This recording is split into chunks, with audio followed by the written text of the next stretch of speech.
and gentlemen, here we go into our second semi-final. Please welcome our skaters Keisha and Lauren as they hold the flags aloft for our two respective teams. The Belfast Giants and the Sheffield Steelers.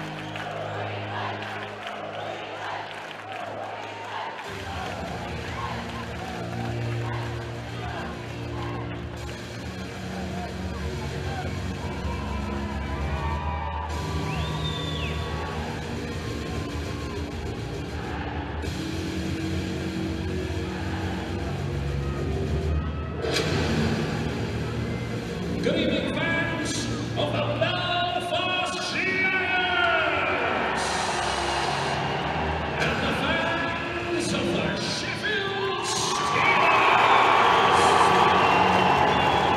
That's Cardiff's kind of main mission. They've got over step one of the weekend. They're in the final. They're where they wanted to be, and they got on the bus Friday morning to come up here. For these teams, they've got to do it now. I feel like this game's going to be a little bit Hooblink's first. Like I said, they're both very well drilled in their systems, and I just hope it doesn't turn into a chess match. Well, in the games between the two sides this season, 4 wins apiece. In the 8 times they've faced one another, Sheffield have the goal-scoring edge, if you like. But all the games have been pretty intriguing, pretty tight. And that last fixture between the two sides was a little bit earlier on this year, on March the 17th. St Patrick's Day, and the Sheffield Steelers skated to a 5-3 victory in Belfast. And 5 goals has been pretty good if you want to win a game. 5 goals has won 1, 2, 3, 4, 5 of those 8 fixtures. The others have been a bit tighter. 2-1, 2-1 and 4-1. So the players are down in the tunnel. The arena is plunged into darkness. The flags of the Sheffield Steelers and the Belfast Giants are being held by the figure skaters at centre ice. The referee, Tom Perry, will be assisted by Toby Craig. Big moment for Tom Perry in his career. Getting the opportunity, still very early on his second season within the Elite League, to officiate at a finals weekend. The Belfast Giants are just down in that tunnel, standing talking. What's it like when you have to wait? That's the thing that gets to you, especially on a weekend like this, because it's run like clockwork. You don't get as much time in the dressing room, and you've got the Elite League staff kind of giving you your time checks, and they have you in the tunnel a lot sooner than you probably would be on a week-in, week-out basis. So hockey players are the most superstitious people you'll ever meet, and they're quite meticulous, and if somebody messes with their routine, you know, some people are, that's enough to kind of throw them off, if you like. But don't be down. You can hear the noise, you can hear the crowd. At this point, you want to get the game started, and you just want to feel the puck on your stick the first time, and then from there you're good to go. Well, both the teams will be looking forward to this. They realise that losing this game, the only thing worse than losing this game and knowing you won't be playing in the final is knowing that you're playing in a third place game. You did it a couple of times in your career. It's not much fun, is it? No. It's like I said before, you don't come here to play. You know, you lose, you go home. The mentality of someone doing this, you get trophies for winning. You know, nobody cares who comes second, third, fourth, and that's why you're here. You want to go home a winner. Belfast being announced out onto the ice. And this arena holds about 7,500 people, a few more with the extra seats that are behind that goal away to our left-hand side. Of fans of the Nottingham Panthers, of the Braehead Clan, of the Manchester Storm, the Fife Flyers, the Edinburgh Capitals, the Coventry Blaze.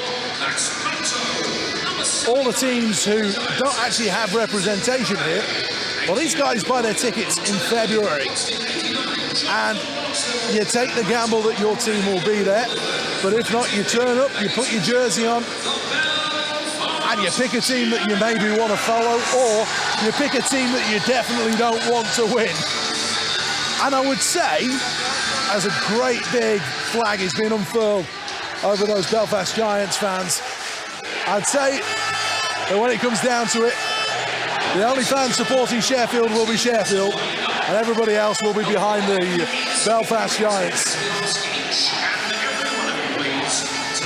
As ever with ice hockey, right before the start of the game, the arena will stand for the national anthem.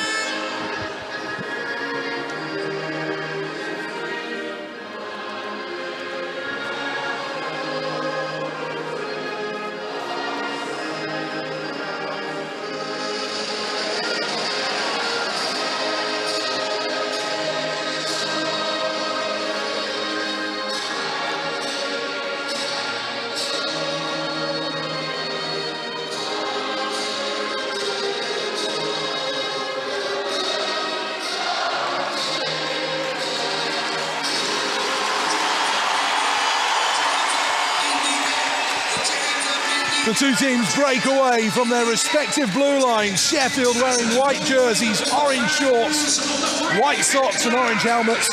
It's the all teal of the Belfast Giants with flashes of red, who will go from right to left in this opening period. Behind the bench for the Belfast Giants, helping out as the bench coach, Rob Stewart, who had a stint in charge of the Sheffield Steelers, and Jeff Mason, who's been a key part of the Belfast Giants organisation for quite some time.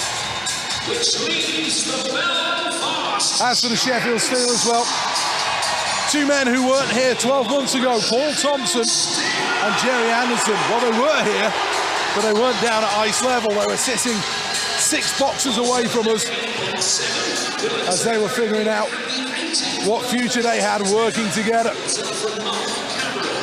And Jerry Anderson, Swedish, has brought something different to the Steelers organisation, hasn't he? Yeah, and obviously Paul spent some time there and in Denmark, and definitely has, I think, a more European view of the game from a coaching perspective. You could see that in the systems, and as you just said, the way he recruits.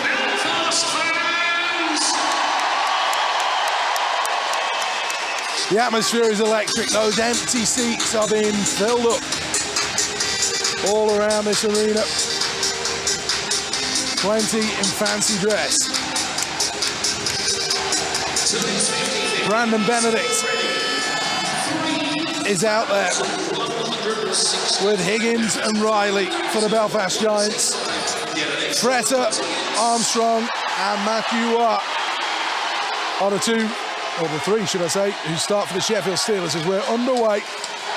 2 defensemen as well for each team, as Belfast get the early chance at the side of the net. It is Benedict, who spent a period of his career here in Nottingham. As Riley, quick shot, tipped in front. Now a chance for Higgins behind the back of the net. Belfast pushing on early, and then Benedict gets caught at the top of the crease. And the Sheffield Steelers, just 7 days ago, got themselves blown out in the first period of the game here against the Nottingham Panthers, but somehow found a way to fight back and take the second leg in overtime. Yeah, I don't know if that's anything to go off. The Sheffield-Nottingham rivalry is kind of like nothing else in this sport, and there are other rivalries, but that one, it's an awful lot of fun to play in. Nickerson, big and strong and bearded, plays it forward. Levi Nelson intercepts for Sheffield. Nelson hit there on the plate. It's sent behind the net. Derek Walser, smooth skating with speed out of his own zone. Now works it to the right side. Shields, that could have been offside, not given. Good block play though defensively by David Phillips, playing against his former club. moved from Belfast to Manchester before trekking across the Pennines. Rutherford goes in pretty hard there on Zach Fitzgerald. The whistle for the icing went. I don't think any of them heard it, though. It was a little bit late, but probably the right call. A few more of the Cardiff Devils players just making their way around by Owen Bradley. Making our way into that extra seating. Don't know whether we could maybe hear from a few of those before the end of the game. Belfast clear away again. Fitzgerald. 0-0 in the opening 1 minute and 20 seconds. Walker stopped on the boards by Walser. This is a physical affair. Walker goes in hard. Franson sends it round the back of the net. Matt Toe will bring it away. Spent so much of his life in Sheffield before moving to Cardiff and Telford, and in his second stint in Belfast now. Proved to be a good addition as well. Another one of these that came out of retirement.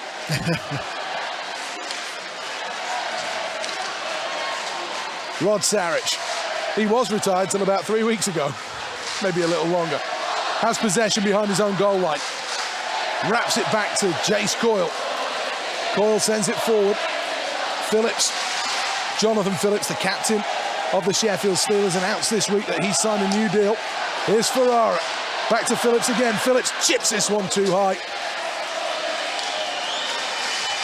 Two potential GB internationals linking there as Coyle sends this one in. It's going to be played and now should be cleared away by Leduc. It's a bit of help on those boards from Jonathan Boxall. Boxall with Quinnell and Adam Keefe. Long-time mainstay of this Belfast Giants team as Steelers going hard on the boards with Matthew Waugh. Breaks towards Higgins. Higgins opens things up, 2-on-2 break now. Riley and Benedict. Big shot comes in, it's swept away by the Steelers. They'll send it down the ice. Be no icing called though. Back goes Walser, long pass, comes off the skate of Ben O'Connor. Ricochets into the Sheffield zone, and now working deep. Matthew Waugh picks out Armstrong. Armstrong off the boards and goes by Nickerson. Nickerson big and strong, he knocks Armstrong down. He's a nasty piece of work, in a very good way, Matt Nickerson. He knows his role as Higgins sends this one in and it's saved. And what sounds like boos are the Sheffield fans chanting for Moose, Irvin's Mustikovs. Pretty even start so far. I'm interested, both teams went straight through their lines, 1, 2, 3, 4. I'd be interested to see if the last change comes into play, and depending on where the face-off is, trying to get the mismatch, get your top end against what we could consider the third or the fourth line maybe. Here's a quick shot that will come from Saviano, and that goes too high. Or is it about getting your grinders against the scorers, your shutdown guys against... That's the other thing. I mean, it's whether you mind or you have the confidence in your lines, as it were, and whether you care about who they go up against, because as Cardiff just found, they found it tough to get all 4 lines into it because Dundee only play with 3, so...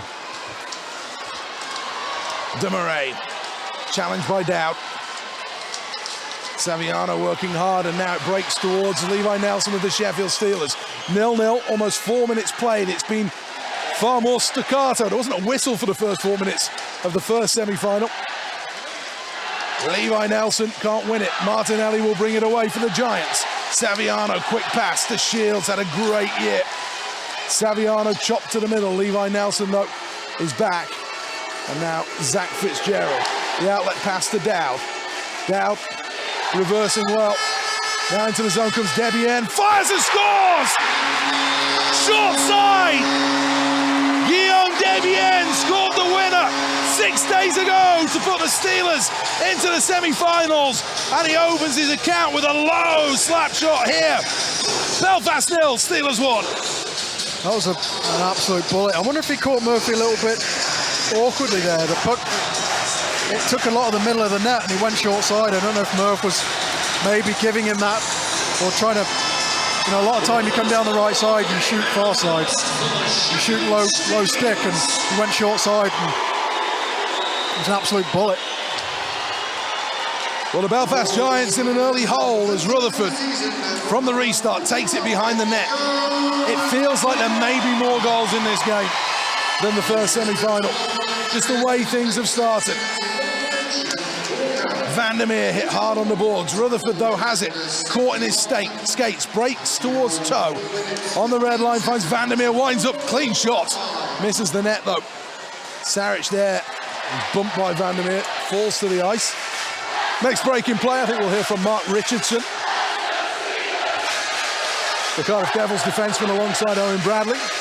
But we'll watch this as the puck's deep in the Belfast Giants zone. Derek Walser, listen to the atmosphere. Rips the pass, he gives it away to Jonathan Phillips though. Kept his line really, kept the lane really well. Just cut things out. Jared Hagos, the Swedish forward, moves it inside. He forces Nickerson to miss on the hit. And now Ben O'Connor with his backhand finds David Phillips. Sheffield Steelers in possession as Jonathan Phillips tips into the zone. Martinelli trying to release. Steelers on a bit of a line change here as Quinnell will move forward. Belfast in the offensive zone. Wrapped around the boards from Brandon Benedict. Then held in by Martinelli again. Long hair, big beard. There's an orange balloon on the ice. The officials will deal with that at some point as Martinelli mishandles, has to just snap in front of his own net to get there. Belfast come right up the middle. Gumshield spat out at centre ice as well. All sorts out there. There's debris absolutely everywhere. I'm not sure what that was all about. I don't know whether he was chewing it and what have you. But anyway, Belfast have possession with Riley.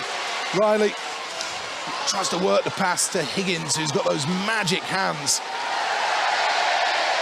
The balloon hits Zach Fitzgerald, who falls over as the shot comes in. It's stuck aside by Irvins Mustakovs.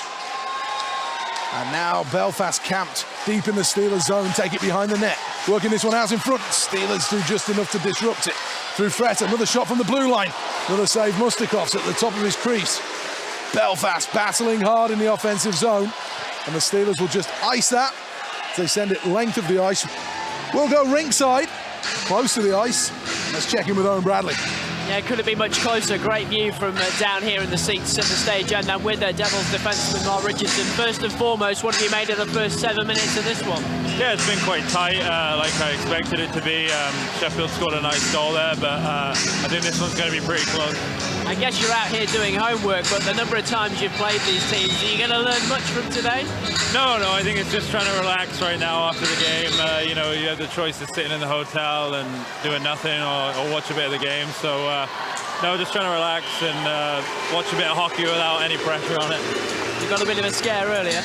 We did, you know, credit to Dundee, they came out really hard, and I think obviously if they could have sustained that work ethic, they would have given us even more problems. But, you know, I'm proud of the guys, the way we came back and took over the game there at the end of the second and the third period.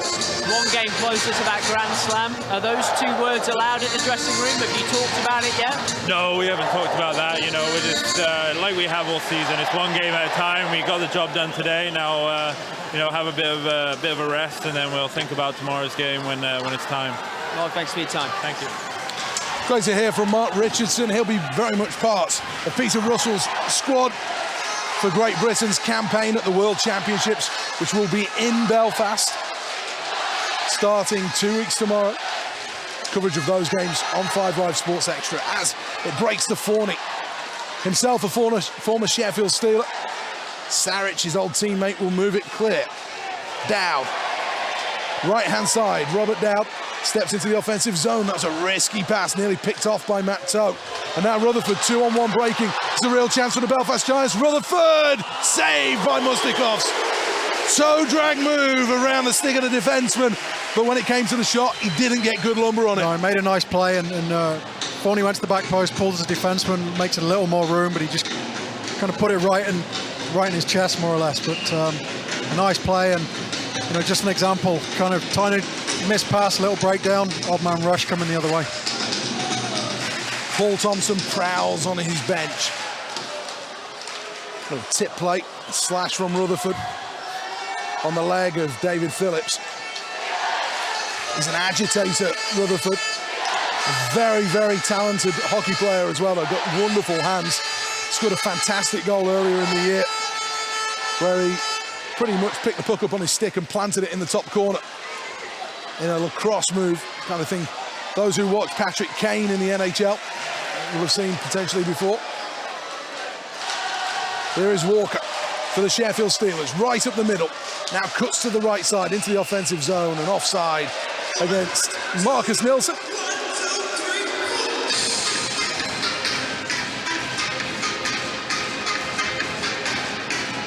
Nil-nil. 8 minutes and 27 seconds gone. I look to my right, the Belfast Giants box is full of anxious-looking faces. Steve Thornton, the GM, is in there, and Alex Foster, one of their injured players, he's also in there. Intercepted by Hagos. Now a chance for the Steelers with Ferrara. Maybe a player who's still trying to win a place in that Great Britain squad. Hit from behind, no penalty called. Hagos taken down there, and Boxhill will bring it away. Hagos goes to the bench, and he looks in a bit of trouble, if I'm honest. Right up the middle goes Quinnell. Boxhill looks offside to me, nothing called. Big battle in the corner. There were footsteps heard there as Ferrara tried to get out the way of Nickerson. And Sheffield have possession back in their own zone. With John Armstrong. Armstrong moves forward. Still John Armstrong. Is he going to go end to end? Armstrong trying to make the move, puts it in front. Good save. That would have been some goal. Belfast come back the other way. Higgins. Game is wide open. Left side, Blair Riley tries to find Higgins. Steelers will chop away again. Confretta use his hands, he can't. Walser steals possession from him. Now Belfast come in. Good patience. Had to wait to make sure he wasn't offside, Benedict. Now he sweeps his shot towards goal. And Matthew Waugh, great hand-eye, half volley, lets it bounce and then smashes it length of the ice. No icing inexplicably called. It's Martinelli in his own zone, the big, tall, rangy defenseman. On the circles, Riley back to Martinelli on the left side. Tries to open up the pass. Belfast mid-line change. Didn't have enough players on the ice, actually. I thought that they had too many, but in the end they didn't have enough. They do have possession though with Colin Shields. His pass picked off, pumped forward through the legs, little touch play by Levi Nelson, and then a floaty one comes in, thrown out by Stephen Murphy. Tight pass to Saviano. Now into the offensive zone. Here is a chance. Shields saved by Irvins Mustakovs, and Shields has it back. He was on the angle, Colin Shields. Vandermeer puts this one goalward. Cut out though. Andreas Valdix for the Sheffield Steelers. Still 0-0. Back down rinkside soon. I feel like you've not had to say very much, Ashley. No, there's not really been a break in play. It's been so much for the test match I was thinking was coming. It's been a really good game so far, end-to-end, good chances, really good hockey. Backhand pass finds Zach Fitzgerald. Top of the circle in his own zone. Tries the outlet pass to Guillaume Debienne, the goal scorer. Steelers leading the Giants by 1-0. Walker and Debienne find themselves on the same wing. Franson with the pass. Does well, Walker offside though. Bit of pushing and shoving.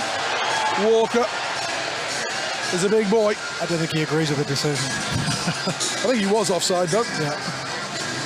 I'm not sure there can be too much conversation about that.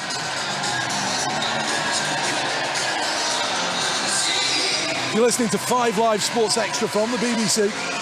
Belfast Giants 0, Sheffield Steelers 1 in the first period of this second semi-final. The right to play against the Cardiff Devils in the Elite Ice Hockey League playoff final tomorrow. We'll bring you that game as well. From 5 to 4, we're on air.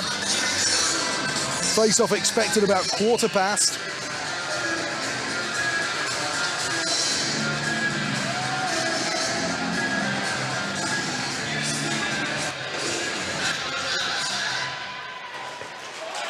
You've not missed anything. Playback underway. Long outlet pass, looking for Debian. Nickerson will get there first. Regular season, that's an icing call, not given. I was waiting for the whistle. Riley passes to Nickerson, takes it out of his skates. Matt Nickerson, I was amongst those who raised an eyebrow when he signed in Belfast, but he seems to have done very well. Yeah, he's gone in and you know, just been really steady the last couple of seasons, and he's kind of got messy when he's had to, really. He's had to play the role, but to play the role as a steady defensive defenseman rather than just dropping the gloves. He's lost a lot of weight, much fitter, much healthier, much stronger as well, which has helped with his play because he's always been able to skate, but he's just a little faster off foot. As now Garside gets this one clear. It's into the Steelers zone. Belfast go chasing after it. Ferrara is there. He loses out though. And now Jonathan Phillips can collect it. Phillips scurries forward in his testimonial season. Vandermeer stands him up. Big crunching hit in the corner on Martinelli. Ben O'Connor that went chasing in there. Here is Matthew Waugh, stripped of possession though by Demarais. James Demarais gets it forward. Rutherford then loses out on possession, and Vandermeer. So many quality players in the Belfast Giants lineup. So much strength in depth. Sheffield Steelers come away with it. Armstrong to Waugh.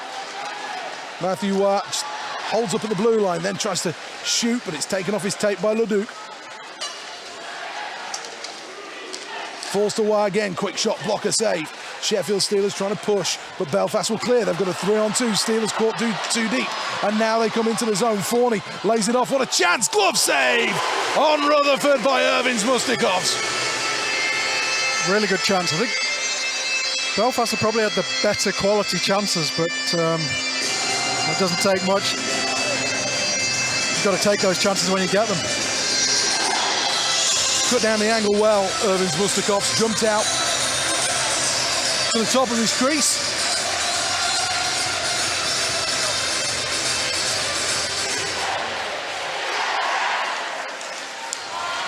Levi Nelson steals possession for the Sheffield Steelers. Now Rod Sarich comes forward. Stops, presses on his backhand side, moves it into the corner.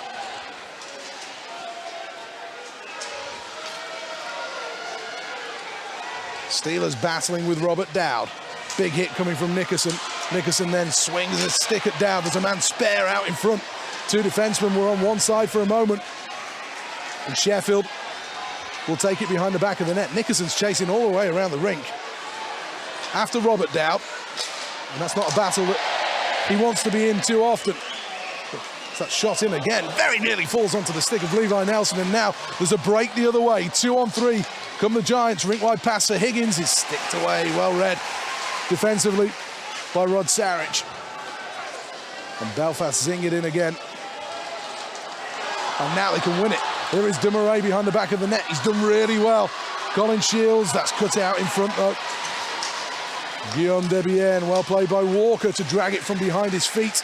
And the Sheffield Steelers go into the zone. Giants 0, Steelers 1 is what the scoreboard reads. We're back ringside very shortly. As David Phillips steps up the right-hand side in neutral ice. Stepping over the blue line now is Debian. Doesn't give it to anybody particular though. And Vandermeer skates past him like he's not there. Vandermeer lets the shot go into the body of Mustikovs. He's got an absolute cannon.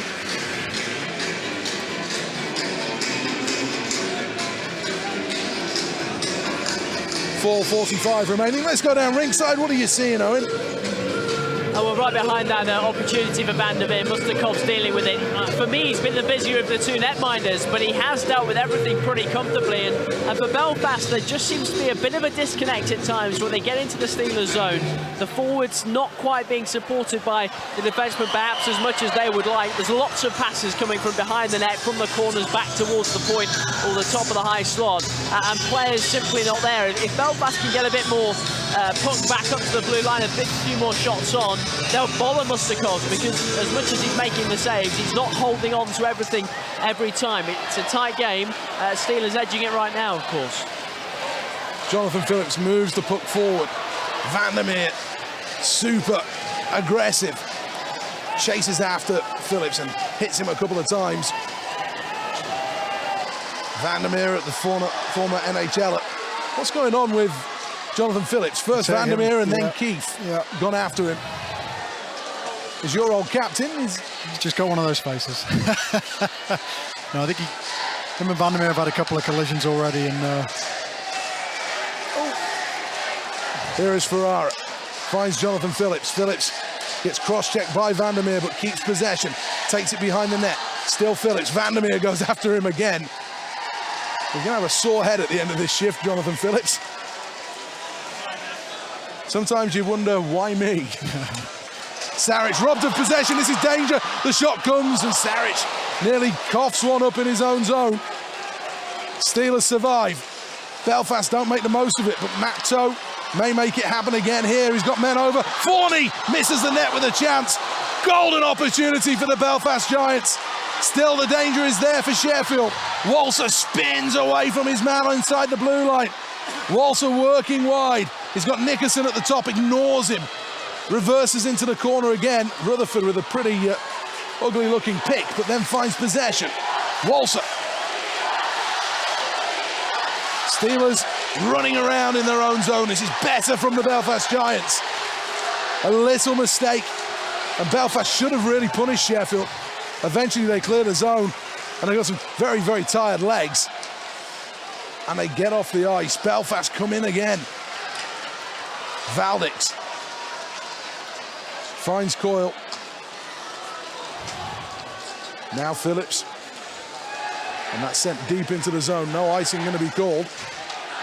Garside having to go back and fetch for Belfast.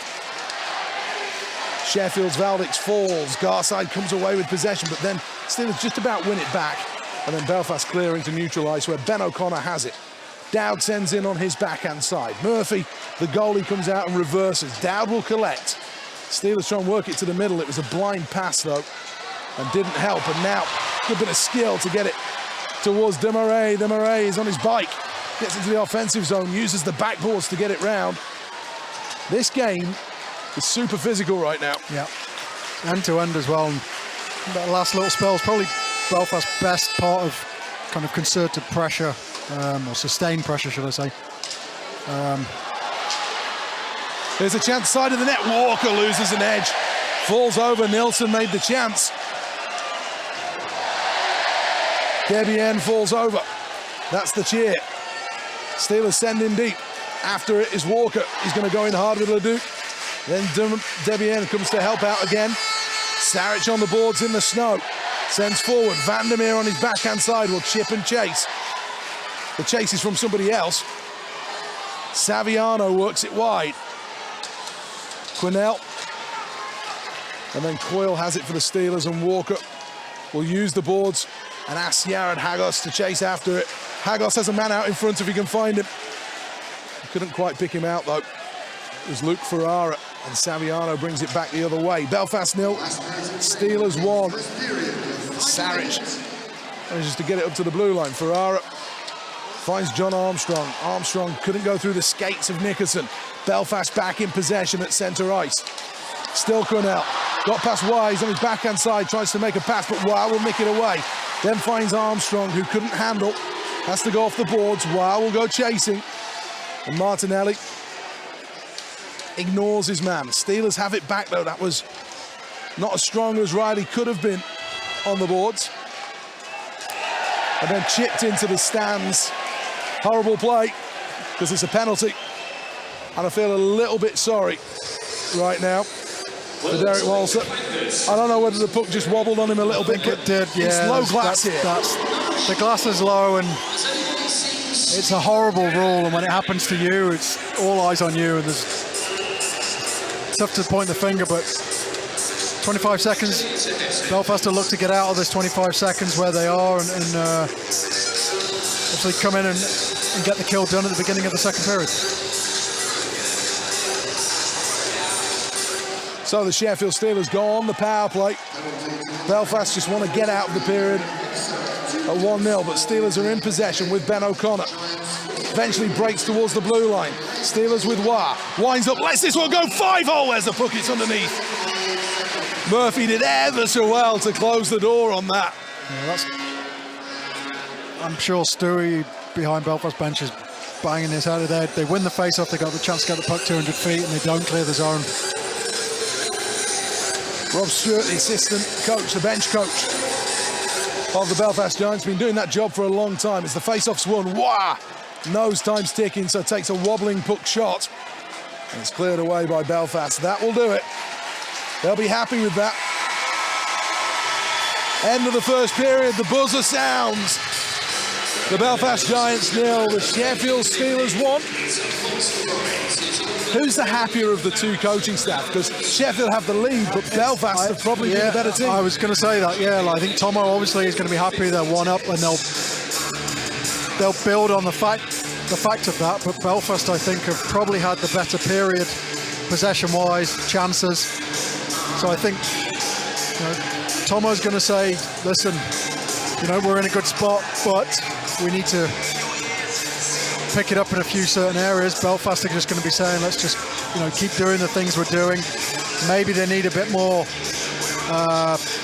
They've got to jump on loose pucks, get those second chances, maybe get some traffic, and as Owen said, they have a lot of possession, but sometimes they're throwing the puck out front and nothing's really happening. They need to make sure that we're either hitting the point man or the man in front. Okay, let's go downstairs, and Owen Bradley is with the Sheffield Steelers coach, Paul Thompson. Paul, you have the lead at the break. Are you satisfied with that 20 minutes? I don't think it was our best period, a little bit scrappy, but the ice is very jumpy, and you see pucks are jumping, guys are having to settle it down on both teams to just get some control. But anytime you come out with a first period lead, you've got to be happy, but I want our quality and our puck management to be a little bit better than it has been so far. Super physical in that first 20 minutes. Was that part of your game plan? Both teams. Both teams are good skating teams, and we want to get in. We want to get in on forecheck. We think that's where we can go to work and turn pucks over. So, it's nothing that I didn't expect. That was going to be my next question. You see each other so many times throughout a season. Can they show you anything different? Can you show them anything different? I think we all try and throw in a wrinkle here and there, maybe on set plays, face-offs, power plays, but 5-on-5, we all know each other so well, like you say, and we know what we're about. But I think we can come up another gear and just manage the puck a little bit better. But like I said, it's about winning the hockey game. So when we are so far, and I want to do the same in a second. Paul, thanks for your time. Cheers, guys. Paul Thompson then giving his views on that first period. Let's get a view from the Belfast Giants camp. Shane Johnson is here. Shane, first of all, what did you make of that? I think it was a bit of a nervous start for the Belfast Giants. I think Sheffield Steelers, they've got their legs moving. They look dangerous on the attack, and from a Giants perspective, I think a little bit more composure with the puck. A few times entering the zone, they could have held the puck a bit longer, created some possession time in the Steelers zone, but Steelers defense are doing a good job of not allowing long possessions in their end. In terms of what the Giants have got to do, I suppose it's never ideal when you're a goal down, but there's got to be things that Derek Walser is really, really happy about, because the reality is they've played pretty well. Yeah, I mean, it's obviously the Giants are down a goal here, which is not an ideal position to be in, but a lot of positive signs there. They did create a couple of chances there, on the rush in particular. The Giants, they got a lot of offense on that team, a lot of guys who can score goals, so they're always in a game, and they've shown that all year long, that no matter what the scoreline was, many times in the year they've managed to come back and win 5-4, so they're still very much in this game. You do a lot of work with the organisation now. It's been another great year, hasn't it, for the Belfast Giants off the ice. Another great Friendship 4 tournament. Yeah. Very, very soon you're going to be busy with the World Championships as well. What's it been like trying to expand the empire, if you like, of the Belfast Giants? Well, I mean, I don't know if I call it an empire, but we're all hockey fans, and the chance to bring college hockey, where a lot of the players that are playing in the Elite League, they all played college hockey, and it's something Steve Thornton and myself started out in the college system as well, and to share that with the British public. It's the only international ice hockey tournament that the NCAA has, which is great that they've chosen the UK and chosen Belfast, and so we see it as a chance to grow the game of hockey. What about the World Championships as well? That's a completely different deal, putting on a IIHF tournament. What's it been like working on things behind the scenes there? Yeah, I mean, again, it's another one of those things that, you know, it seems amazing that it's been 25 years since the UK has hosted a World Championships, and, you know, it is a shame. And, you know, hopefully, you know, in Belfast, we set the precedent that the UK can be great hosts for an international event, and years to come, we see the World Championships coming back here year after year. And that's exciting, isn't it? Because it probably for Great Britain to move on to that next level and then potentially move on to the next level, one of the things you've got to do is you have to have the opportunity of playing on home ice. Yeah, I mean, absolutely. Again, it's amazing to think that it's been 25 years, you know, since it's been hosted in the UK, and I think that's just a shame. I think, you know, the British hockey has grown so much over the years, the amount of young kids that are playing the game, and you know, to show them, give them some inspiration, and guys like Mr. Ashley Tate, you know, still going. He probably played in that last one. Exactly. Him and Jaeger, I think it's they're in a race for who can play the longest. But no, it's you know, hopefully it inspires the next generation of players to, you know, when they see their home team playing in Great Britain. Is one of these two teams going to stop Cardiff doing the Grand Slam? Well, I mean, just seeing, you know, previous to this game, seeing them get the best defenseman, best forward, best goaltender, best coach. It's impossible, isn't it? They want just about everything. So, you know, hopefully all the neutrals out there in this game are rooting for everybody but Cardiff, and they need to share a few of the trophies this year. Shane, I'll thank you for now. I look forward to seeing you over in Belfast. All of those games are going to be on 5 Live Sports Extra. Great. Maybe you could join me for a couple of those as well. I'd love to. We'll have to have those contract talks a little bit on the way. We'll say goodbye to Shane for the moment. Going to be joined by Nigel Ringland as well from BBC Northern Ireland. He's been putting together a really interesting project on the Belfast Giants and the history of the Belfast Giants. So we'll hear more from him on the way, but we'll recap this game right now. The Belfast Giants are trailing the Sheffield by 1-0. That goal coming from Guillaume Debienne, a shot from this right-hand side where he broke wide on the goal, and then the opportunity came his way, and somehow he was able to find that shot that went in. Giants had plenty of chances at the other end as well, though, and Irvins Mustakovs found themselves in really, really good form, making a couple of good saves, probably the best of those coming on that tight angle shot from David Rutherford. But it has been an intriguing match so far. Here at the NIC, you're live on 5 Live Sports Extra. I'll tell you that Nigel Ringland, who's followed the Belfast Giants since year dot, joins me. You've been doing a really interesting project, haven't you, Nigel, about the Belfast Giants. Tell us a little bit more about that. Yeah, I was asked to participate in a documentary for BBC Radio Ulster as part of their Stories and Sound project. And this was taking a look at some local stories, local interest stories in Belfast and in Northern Ireland. And one of the ideas that they came up with was the success story of the Belfast Giants. How 17 years ago, it all started, you know, with an idea, and how it sort of brought people together, and how it's kicked on since then. So it was terrific to sort of to reminisce and go through so many happy memories of the Belfast Giants. And if you were to pick out, you know, 10 moments, we got them all in the programme. So it was broadcast a few weeks ago, and I think it's still available on the iPlayer. What would you say was the number one, looking back on it for you? What was the one moment of making that documentary when all of a sudden you thought, you know what? That was the moment for me that really kind of resonated. I think seeing the highlights again of the draw in Bracknell years and years ago, when the Giants clinched their first Super League title, and that's a very small locker room in Bracknell, and people spraying champagne and just being doused in champagne, and seeing all of those post-match celebrations after the Giants had clinched the Super League title. That was certainly one, but you know, there's so many. Particularly because the crossover between Bracknell and Belfast at that time was so huge. Of course, Dave Whistle and half a dozen of the players had come over to Belfast just a couple of years before that, and you know, as the new coach and the heart and soul of those first 3 or 4 years of the Belfast Giants. The likes of Todd Kelman, now the general manager, and so successful with the Cardiff Devils. Shane Johnson, you've just been talking to as well. Rob Stewart still part of the team on the bench this evening as well. So those, especially those first 3 years being around the Belfast Giants, then as they started off, were very, very special as a reporter, sort of a beat reporter out with the team week in, week out. when you look at that group of players, you had Dave Whistle that went on to have the success he did in Belfast, but Todd Kelman, who's had the success in Belfast, and Shane Johnson that's done so much within the game, Rob Stewart that's remained involved. Even, you know, you look back at that Bracknell team that went on to win the title, so many of them have gone on. Really interesting group of people, isn't it, that have had so much success in the sport following their retirement. Absolutely, and you know, Steve Thornton was part of the first ever Giants side to win the playoffs here 14 years ago, alongside Shane Johnson, who scored 2 goals in that final against the London Knights. And you know, as they say, they're also part of the organisation. They came to Belfast. In the case of people like Jason Bowe and Shane Johnson, they married local girls. They're settled now in Belfast. Jeff Mason's another example of the current roster who's settled down in Belfast and is now married to a Belfast girl. So, you know, they've come to the city, they've embraced the city and you know, the good points, the bad points of Belfast. But you know, they've all come, they've loved the city, and so many of them are either still involved in the Giants or still living in Northern Ireland.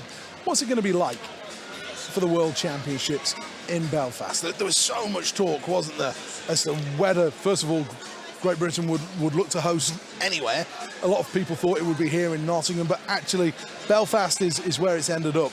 Having hosted the Bruins, having hosted, you know, the big events, the Friendship Fours recently, you know, why does it work so well in Belfast, and will it work so well in Belfast for Great Britain to play there? Yeah, I think it works so well because there's a very good team behind the Giants. The Odyssey Trust, led by Eric Porter and Robert Fitzpatrick, they push for these big events. They want to showcase Belfast. They're obviously huge supporters of the sport of ice hockey, and they've done so much over the last few years since they took over the team. You know, first of all with Todd Kelman as their general manager, now with Steve Thornton, of bringing these ideas to life. You know, they went and got the Bruins here to Belfast in 2010. They then, on the back of that, the local council in Belfast signed a sister city agreement with Boston to cover not just ice hockey, of course, but you know, tourism, trade, the economic issues as well, and job creation. And then off the back of that, you've had the Friendship Four tournament. So they like putting on big tournaments. They do a very, very good job. This is why people want to come back. This is why the Friendship Four signed up for another 2 years, up until 2019.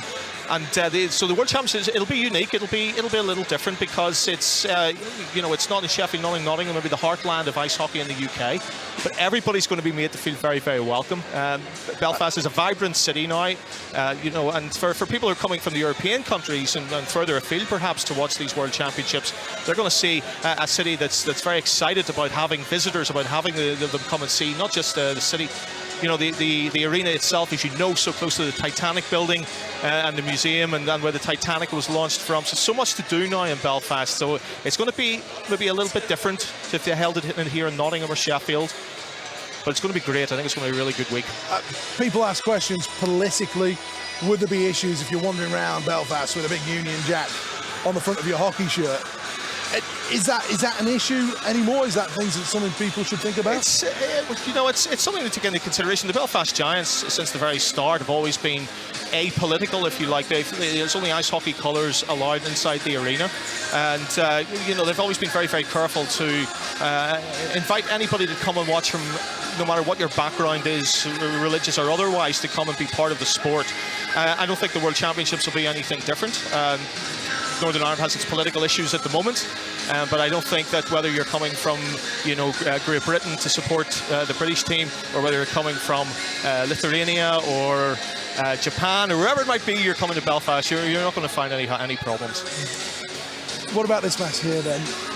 What are you seeing? 1-0 Sheffield. Belfast, though, probably the better of the two sides in that first period. Yeah, a strange first period, really. I thought the Giants came out of the blocks very fast. They've had a lot of possession, a lot of zone time in the offensive zone, and so far Sheffield have held them out. And then, you know, Sheffield one shot really in anger on Stephen Murphy, and I think he'll be very disappointed.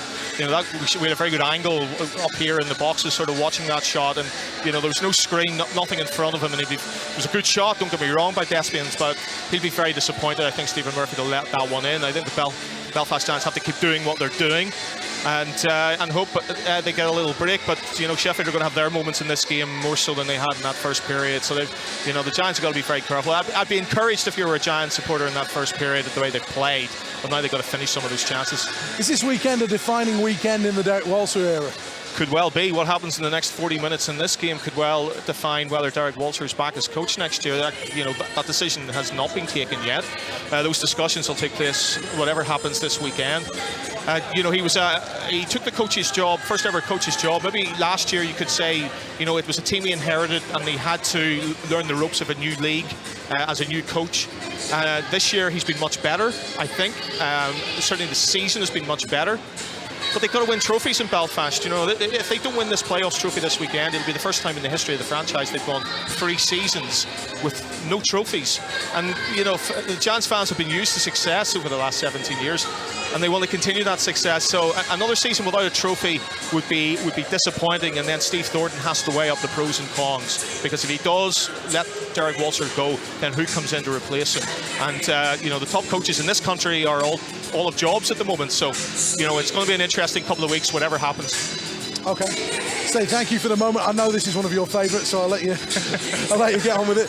That's Nigel Ringland. We'll hear more from him on 5 Live Sports Extra over the course of the World Championships as well, bringing us the voice of Northern Ireland, a man who's followed every step of the Belfast Giants. But will the Giants be able to come back into this game and make a difference? We're going to be heading down ringside in the not too distant future to get a quick word with Owen Bradley. He's been wandering around that locker room corridor. Owen, what's the atmosphere been like?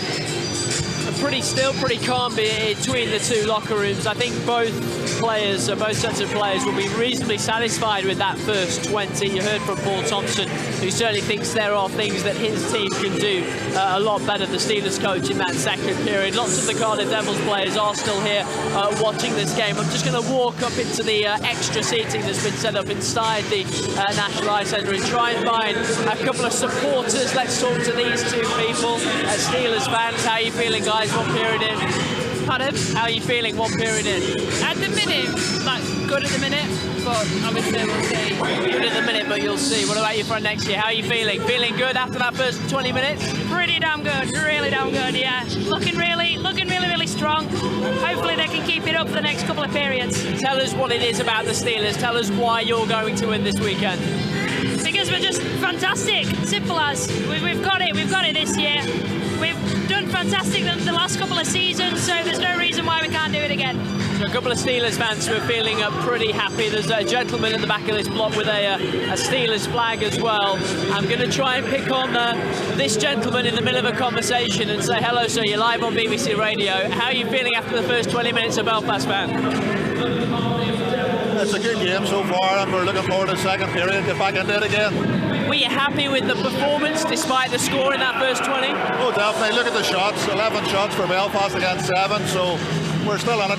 Do you think you've got the tools to win this weekend? No problem at all. Very confident.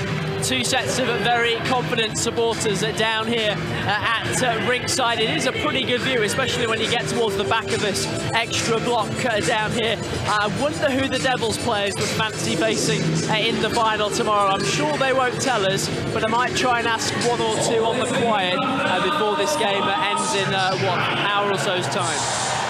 Owen, thank you for the moment. Ashley Tate is back with me in the commentary box.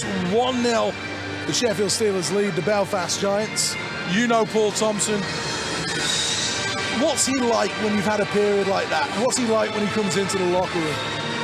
It's difficult because he's happy they're 1-up, but as he said in his interview, there are things their puck management needs to be better.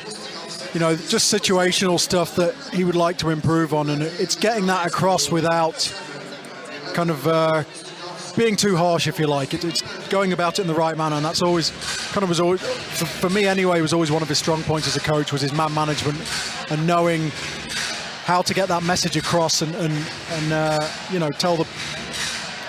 tell you the right way to do it, kind of thing, and deliver that message in a manner that you understand. Are you a little bit surprised that Belfast haven't put more pressure on the Sheffield Steelers defence? Bearing in mind they are missing Mike Ratchett, you've got Starich who's out of retirement, you've got a few players there that may be considered like a number 6 rather than a number 3 or 4. Yeah, possibly. I mean, I feel like Belfast, hockey-wise, chance-wise, had a great period. but I feel like they're a little bit stretched. Their puck support might, they may find more success if their puck support's a little bit closer. But I don't think they'll be too worried. They've had decent possession and decent chances, and they'll want to build on the positives from the first period. Well, here we go then. Players ready at centre ice. Marcus Nilsson in there with Levi Nelson and Guillaume Debienne. Remember, the Sheffield Steelers are on the power play. And the Steelers have it deep behind their own net. Nilsson will drop this one off. Now Valdix finds Nilsson again, the Swedish connection. Nilsson takes it deep into the zone. Nickerson rubs him out on the boards. That's good defensive play from the big Giants defenseman. Valdix has it again at the top of the circle. Now here's Levi Nelson, back to Valdix. Finds Nilsson again, walks in top of the circle at the dot. Try and move this one all the way across, but Robert Dowd couldn't get there first. Cleared down, 54 seconds on the power play remain. Good penalty killing so far from Belfast. The horn goes to get the fans going as Valdix steps through neutral ice right up the middle. Works on that right side now. Martinelli for company. Strong though, one-handed pass from the defenseman. Steelers win it back. What can they do? Levi Nelson out to David Phillips. Steelers now will shoot this one in. That's a good block again. Space at the top for O'Connor, no look pass. Steelers trying to walk this one in. Here is O'Connor again. O'Connor uses the boards. Valdix will watch that one go past. Penalty is going to be done pretty much. Under 10 seconds to go. Belfast zing it down the ice. They'll go for a full line change. And the Steelers miss out on their first power play opportunity of the night as Wire brings it into the zone. Now, could open up for Armstrong. Armstrong tries to find Wire in front. Good defensive work again by the Belfast Giants, though Saviano was back. And he did just enough to slow the game down as Walser, back out on the ice, will dump into the zone. I think Belfast will be pretty happy. Obviously, they killed the penalty and didn't give too much away on the... Sheffield had a couple of shots, nothing that really troubled them, so they'll be happy to have got out of, especially Derek Walser will be happy to have got away with that one. Here's Matthew Watt. Vandermeer goes back there. Cook and Mann separated. Armstrong nips in to win it. Offside as Fitzgerald couldn't hold at the blue line. So the face-off will go into neutral ice. 2 minutes and 18 seconds gone. Belfast Giants 0, Sheffield Steelers 1. If you missed the match earlier, it was live here on 5 Live Sports Extra. The Cardiff Devils were 4-2 winners over the Dundee Stars. Dundee, though, had led by 2-0. As Franson goes back for the Steelers. Sheffield clearing through Fitzgerald. That comes off Debienne's stick. It's interesting, just walking around the corridor in the period break, bumped into Craig Sescon, and he said there's a feeling in their room they feel like they really missed an opportunity today. Obviously taking the 2-goal lead. Probably playing some of the best hockey they've played all year, and they just couldn't quite keep it together for 60 minutes, so obviously they're pretty disappointed right now. That third goal would have made all the difference, wouldn't it? Yeah, definitely. Kind of it's having that killer instinct, and obviously Cardiff weathered the storm and got back in it, and going to wore them down, I guess. Here's Fitzgerald. Loops this one down the ice. Martinelli goes back. No icing going to be called. Forney sends forward. Intercepted, though, by the Steelers. Nilsson after it. And Belfast back in possession, and they can build things down the right side. Forney sends it in cross corner. They go chasing with Matt Toe. Steelers get a little break there because Belfast were mid-line change. Sheffield don't have a lot of place to go as that's a huge hit by Nickerson on Jonathan Phillips. And now coming into the zone is Debienne. He's got Hagos with him. Debienne looking for a second, but good defensive play. And then Hagos drills his man into the goal. Nickerson doesn't see what happened. Tom Perring, the referee, is just saying that the face-off is outside the zone. It was Higgins who went down. There's something that happened a little bit behind the plate right after that big hit from Nickerson. I think it was just two guys going to the net, got tangled up and end up taking the net off.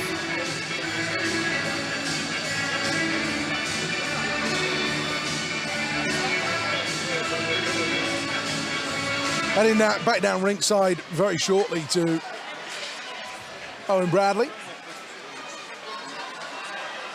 But we'll watch this little passage of play first. Looks like Andrew Lord is down there as well. High dump into the corner. Back there is Jace Coyle, given away by Coyle to Higgins, who intercepts with glee. He reverses his pass. Now they try and turn. Comes in, kick save. Where's the puck? Somewhere underneath. Blair Riley with the opportunity. Let's go down ringside. Yes, I'm alongside the Devils play coach Andrew Lord. Firstly, what do you made of this second semi-final so far, coach? Pretty good, yeah. I caught the first period. I just got out here now, but bit of a chess match in the first. I thought both teams were playing, fairly passive, defensive. I thought Belfast was pretty good on the forecheck. They got on the cycle a little bit. Obviously, Sheffield, countered there. The one time Desbian had a really nice goal. And, it's going to be a nail-biter right to the finish here, I think. You're down here with your bottle of sports drink, your banana. You've got all sorts of things to do, haven't you? You've got to rest and recuperate. You've got to plan. You've got to make sure your guys are ready. How do you juggle all the roles that you've got? Great support staff, and, the guys are great. We got a very veteran group, and I really try to front load the week, put a lot of time in, Monday through Thursday, so I can try to just ease off a little bit, Friday, Saturday, Sunday, so I can focus on the game. But this is good. Nice to see it up close instead of just on video, picking up a few things. But it's, I love hockey. It's not a job to me, so I'm very fortunate because of that. And I'll ask you the awkward question. Who do you want in the final tomorrow? Either one. They're both great teams. I think, I think all three of us have had phenomenal years, and I think everyone, they play the right way. It's a great brand of hockey, and I think it's, the last game, hats off to Dundee, and this will be another great testament for our league, and I think everyone just needs to get very excited about how far our league's come in the last few years. It really is incredible, and it's a great brand of hockey. Coach, thanks for your time. Thanks a lot. Great to hear from Andrew Lord, the man who's waiting to lead the Cardiff Devils against the winners of this game as Martinelli steps out for the Belfast Giants. Not missed much as Rutherford comes into the zone. His shot short side. Took a stick on the way through. It's a huge pick play there on Fitzgerald. Crikey. Been a few of those that, again, we've said it a few times, in the regular season the players would expect a call, but not in the playoffs as Desbian drop pass to Nielsen. Nielsen fans on his shot, nearly falls to Desbian. A comedy of errors nearly led to a chance there. So that could be an icing call. It is a blow of the whistle, and we'll check in with Ashley Tate. 5 minutes, 28 gone. Giants nil, Steelers 1. What do you reckon? It's kind of gone into stalemate a little bit this period. It's been, again, Belfast had a lot of possession. It's a little bit scrappy. I think what Paul Thompson said in between periods, I don't know how good the ice is. The puck seems to be bobbling a little bit, which is probably not helping guys. But yeah, and again, as Andrew Lord said, this is going to go all the way. It's going to be, I think, a one-goal game, and I don't think there's going to be many of them. Rutherford. Interesting, these two sides have got emotional players on each team. And in a game like this, you've got to manage your emotions because you can't afford to take a penalty. No, it's getting emotional, but doing it in the right way. It's kind of focusing that. Jonathan Phillips just splattered onto the net by, I think that was Adam Keith. He really has been targeted by the Belfast Giants. Yeah, I mean he plays. He skates very well. He plays physical. He's got a very, what we would call a grinder, and he hits, he skates, he gets under people's skin, either knowingly or not, and he makes things happen. But he's not a big talker out there, is he? No, not at all. He not a big talker, full stop. No, not at all. He leads by example. He just kind of plays hard and lets guys follow that, really. Here's Higgins for the Belfast Giants, gets it behind the net. Now on the goal line, feeds it out in front. Benedict tried to get it on his tape. Chance comes off a skate. Riley goes. Higgins then comes in. and bumps into Irvin's Mustakovs. Nickerson takes it deep in the zone, wiped out by David Phillips. Now the Sheffield Steelers will come away. It's into the zone, offside Robert Dowd though, as Benedict did a great job defensively there of just slowing things down with Nickerson a little behind the play after his foray forward. Belfast still having the better of things for me, in terms of balance of play. Yeah, definitely. I think although Sheffield doing a pretty good job, Mustakovs is making the first save, they're clearing everything out and then limiting them just to kind of one-shot chances. There's no second chance, second effort there right now. Here's Fitzgerald off the glass and sent down the ice. He's going to have a second opportunity here. It's a real battle on this near side boards. Eventually the puck breaks and Franson finds Fitzgerald again. Has to send this one forward. It deflects off the glass and into the zone. Armstrong was the man after it. Big John Armstrong. Tall, rangy centerman. He's had a very good first season in the Elite League. 22 goals, 28 assists, a 50-point year for him. He's tough to play against. He's got good size. He skates very well. He's pretty strong. He takes the puck to the net and it makes it difficult to defend against. Almost 7 minutes gone in the second period. A second period that's lacked the flow of the previous 4 in this building. So the shot comes in again. It takes a big deflection. Leduc will try and play this one away. Debian is there though. Belfast can come back with it. Leduc right up the middle. Works it to Shields, who, speaking of great years, has had a few better in recent memory. Bit of a wonderful time late on in his career. And talking of GB internationals who will be crucial, he's going to have to score some goals, isn't he? Yeah, he is. I mean, he has a history of doing so, as you've just said, at domestic level, and he's done it consistently for the national team. And if Great Britain are going to top that group and move up, then I think he's definitely going to be someone they look to carry the bulk of the scoring. Face off deep in the Sheffield Steelers zone. Belfast trying to get back the single goal they gave away in the first, scored by Guillaume Debian. And it's he who sends it deep into Belfast Giants territory. Belfast will open things up. Quick stick in there from Jace Coyle and a naughty little slash from him on the back of the legs as well. Here is Saric, winds this one in high into the body. Stephen Murphy, who had a few problems with that. Belfast can clear away with Mike Forney, and he now picks up speed through neutral ice. Forney robbed of possession. It falls in the end to Marcus Nilsson. And he then goes up the middle to Saric, puck wobbling all over the place into the skates of Ben O'Connor, who does well. O'Connor gets it forward and Debian will chip it in. Steelers change lines. The 4th unit is out there. The Keefe unit is out there for the Belfast Giants. Quinnell, Keefe, and Jonathan Boxall. They play in groups of 3. Boxall has it behind the back of the net again. Nickerson, he's had so much ice time, Nickerson. A little stuff attempt comes out the side of the net. Luke Ferrara intercepts though. And it's just flipped down the ice by the Steelers. And Murphy has to hang on. And that rink rat factor from Jonathan Phillips forced him to cover up there. And that means that play goes, I guess, 180 feet, doesn't it? Yeah, it's frustrating. Sometimes you want your goalie just to keep the play going, because then all of a sudden you get the whistle, defensive zone face-off. Not ideal, but hopefully you win the face-off and you go again.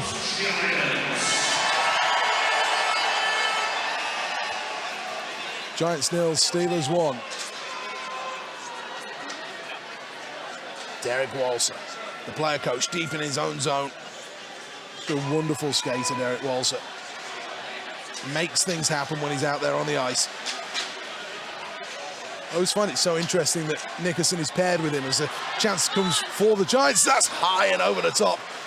It was Higgins. Really something out of nothing, that. All of a sudden, there was so much space for him. Levi Nelson comes up the middle. Finds Robert Dowd.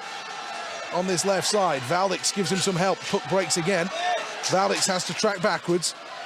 Just about enough space to find Saric, who picks out Nelson, who in turn tips into the zone. Stephen Murphy skates out slowly to get it. Puck's in the skates as Levi Nelson was ratting around in there.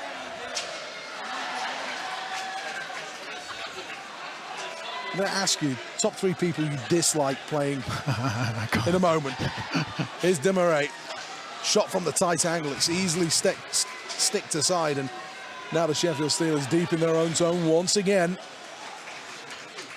Listen to live ice hockey on 5 Live Sports Extra from the BBC as the shot comes in. Rod Saric in a race with Shields as 70-something years there go tumbling to the ice. 2 very experienced players, 2 former teammates, of course, as well. Ryan Finnerty signing for the Sheffield Steelers. Colin Shields, a little break, he has it again.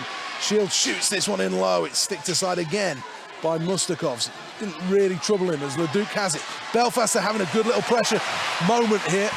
Good block from Wah relieves that. And Belfast will build on their own right-hand side with Saviano.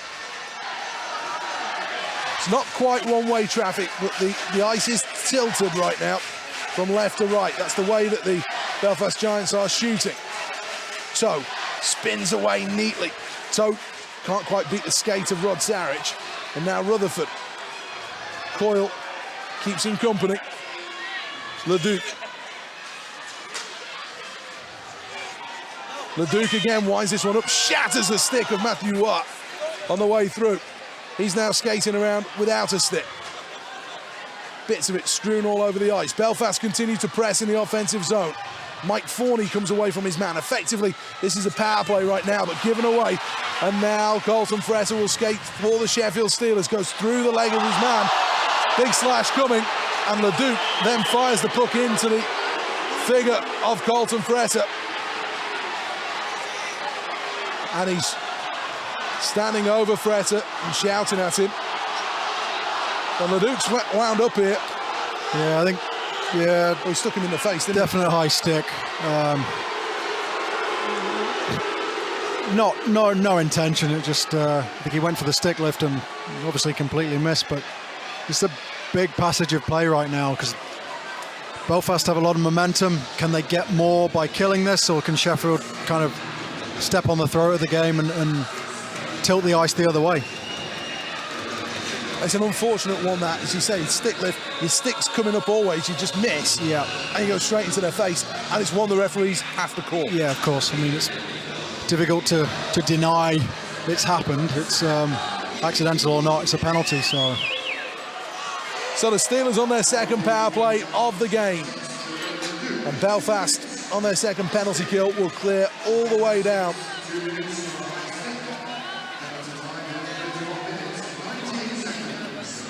Steelers are 200 feet away from where they want to be. From a Belfast perspective, though, they are not in the offensive zone until now, and that's just what they want.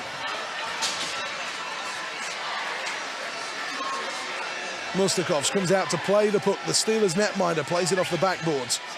Blair Riley nearly intercepting. And 40 seconds have been killed by the Belfast Giants. 8 minutes remaining in the period. Valdix.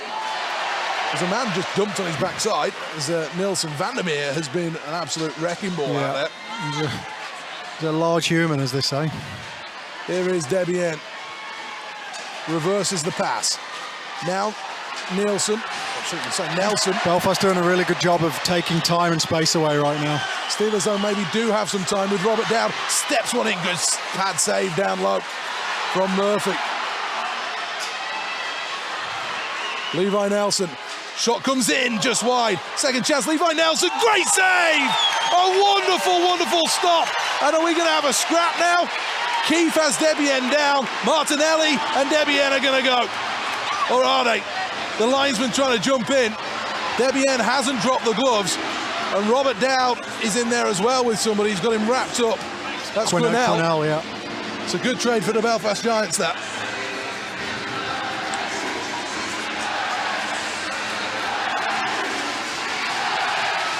Well, it's got the fans going. Big scrum at the side of the net. 39 seconds, but what about that save That was hockey fans know a goalie by the name of Dominic Hasek. It kind of had shades of his style. It was obviously he kind of read. He took the ice away, and he knew he had to go up and put his glove there. And thank you very much.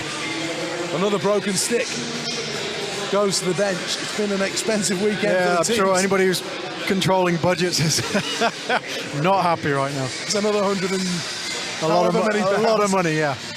That's a wonderful save, though. Let's go back down ringside and get the view from Owen Bradley. We had a great view of the save, and then the ensuing fisticuffs, almost fisticuffs between the two teams. I just feel that's been building over the last 5-10 minutes or so. Go back to the stick to the face as well. The Giants not happy. I think about something that wasn't called at the other end of the ice, but it was, as you were saying, a magnificent stop from Stephen Murphy. He kind of made the save by virtue of the fact he was already kind of going that way when the puck then got fired up high. He was able to anticipate and get that glove up. I just wonder what a little bit of nastiness, that coming together in front of the net, will do for the Giants more than anything. They're the team that are on the back foot right now. Steelers have got themselves another 20 seconds of power play time, but that's cleared down the ice again. And it looks like it's going to be a second successful kill for the Belfast Giants. Giants 0, Steelers 1. Armstrong, man after it. Gets it back to the blue line, back to 5-on-5. Chance at the side of the net, it's Armstrong, puts it in front. Great takeaway, and now Leduc goes the other way. Leduc's got speed. Can he get past Fitzgerald? Leduc! Oh, the chance in front. Great poke check. Took it away from Matt Toad. Danger not cleared for the Steelers as Forney sends it in. Another save, and Hagos now collects. And Jared Hagos, one-handed stick handles forward. Matthew Watt puts it behind the net. Nobody's there for the Steelers. He goes for a change, but another good momentum builder for Belfast. Yeah, great kill. Again, I think I only remember one shot on net for Sheffield on the power play, and Belfast will definitely draw on that, try and build on it again. How hard is it for somebody like Guillaume Debienne there, where he's ended up with two players on top of him?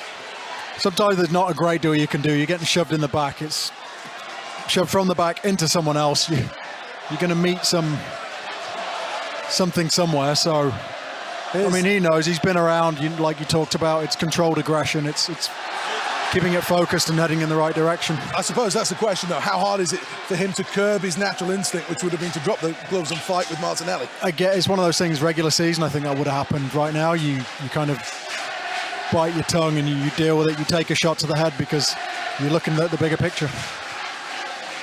Elbow in the face of Luke Ferrara, but there's an offside call as well. Got to have eyes everywhere right now. Yeah, this game is simmering gently right now, isn't it? And the atmosphere in the building has responded as well. Yeah, although not about either team on the ice. No, the Nottingham fans are in pretty good voice. We have mentioned it before, but there are fans from all 10 of the Elite League teams here, and all of them making lots and lots of noise. Here is Brandon Benedict, and a lot of space there to work in. Belfast again in the offensive zone. We'll try and build on the momentum of that penalty kill. Martinelli on the red line. Now it could fall to Higgins. That's well read though by Ben O'Connor. And now Levi Nelson sends this one on the deflected shot. Robert Dowd taken in by Martinelli. He and Martinelli just come together. They were all tangled up. And you can tell the players are not happy. And this is where the officials are going to measure this one really very carefully. Yeah, it's how far do you let it go kind of thing. So it's one of the, they're in control. And Tom Perring and Toby Craig are the referees here. Toe comes onto the ice, is immediately dispatched to the ice by Anders Fransen. Belfast in the offensive zone again with Vandermeer. Blocker save again as the shot from the blue line didn't really cause a big problem. This may cause more of a problem though. Leduc blocked by Matthew Watt. He stays down on the ice though. I think that came off the glove. The whistle, the puck goes into the crowd. Leduc wants a penalty against the Sheffield Steelers. but the officials say the whistle had already gone. Let's go back down ringside. This one's tinderbox, isn't it, Owen? Absolutely. That last coming together between Martinelli and Dowd was right down in front of me here at ice level. There was only, what, half an inch of plexiglass between me and them. Thank goodness for the glass. But there was a little jibe from both as they moved away. Dowd kind of flung an arm out. Martinelli put a bit of an arm in on Dowd as well. It is right on the line. It is right about to go over the top. And the way the officials decide to call it will be interesting. We hardly saw any penalties at all in that opening game. And the two that we did see, I think were both very, very questionable. They've kept the whistles away for the most part so far in this one. It's playoff hockey and we absolutely love it, but there is that line. It'll be interesting to see how the officials call it, if it just continue to rise up and rise up. Andrew Lord still down, not too far away from Owen. He's scribbling away furiously on his paper. What will he see? What will he be looking for? The Cardiff Devils head coach. Again, something we've talked about already. Everybody's played each other so many times, but he'll just be looking at, again, I think Sheffield, their line combinations haven't really changed, so that's as it is, their deep pairings. Belfast, a couple of little changes, but he'll be looking at tendencies, any changes within systems that they're doing or that they like to do, or, you know, whether they like to outlet up the middle in the D zone, or, you know, if they seal the wall, if they like to swarm, and using terms that hopefully we might need to explain to people, but it's just things like that, so you know what to expect, and you're game ready. If you don't understand, they're basically different kinds of systems. The way that you would play defensively or offensively, where you position yourselves, it's a lot more complicated than many would have you believe. Others would say it's a lot easier than many coaches would have you believe. Just depends on your perspective, I guess. Nickerson does just enough to find Walser. Now, Walser, his pass was behind Shields and it delays the momentum of the play. Jace Coyle just about gets out of danger. Needs some help from Ferrara, who tips on. Martinelli finds Garside. Garside now converted to a defenseman by Derek Walser. Still has it in the offensive zone. Blasted on the outside. Steelers don't clear the zone and it breaks back to Garside again. Good play by Coyle though to lift his stick, and now Saric tries to find Levi Nelson. That should be an icing call. It is. 2 minutes and 18 seconds remaining. We'll get reaction from the Belfast Giants camp at the end of this period from down on the bench area.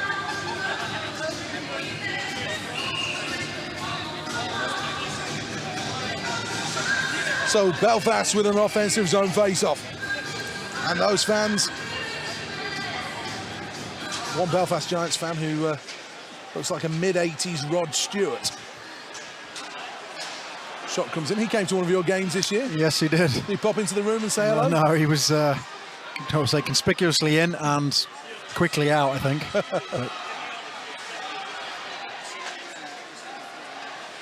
Belfast in the offensive zone. Send it behind the back of the net. A little lull in the action, a lull in the atmosphere in this building. Steelers will break back the other way, though. Robert Dowd lugs it forward. Doesn't have much help. Valdix is arriving. He picks up Levi Nelson. That was good from Leduc, though. Did a great job defensively. And Belfast then set their own attack going. It's a needless bit of skill by Higgins. A great bit of skill by Higgins to put the puck through his own legs. But the risk reward there, I'm not sure it was there for me. He is a flashy, flashy player. Leduc sends this one in, nearly deceived Mustakovs. It's one thing that Mustakovs has done well this evening, is he's stayed pretty square to the puck. He's just made the first save, hasn't he? And Ben O'Connor sends this one high down the ice. He wants an icing call. He gets an icing call. He wrapped that one hard off the glass with 1 minute and 1 second remaining in the second session. Still Giants nil, Steelers 1. Guillaume Debienne, the scorer of the goal that separates these two sides.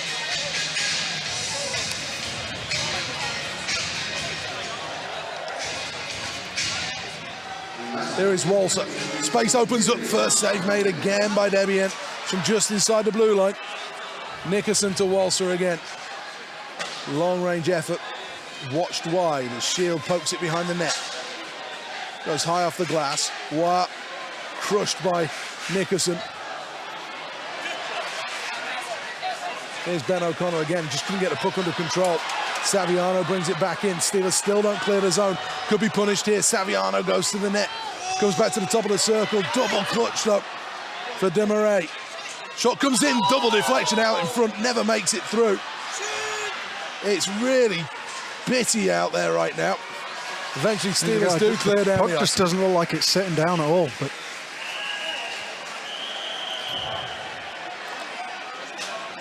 I think Sheffield really need trying to get to the end of this period where they are. 3 icings in the last couple of minutes. Joe Tomo's probably not too happy about it. 12.1 seconds remaining in the session.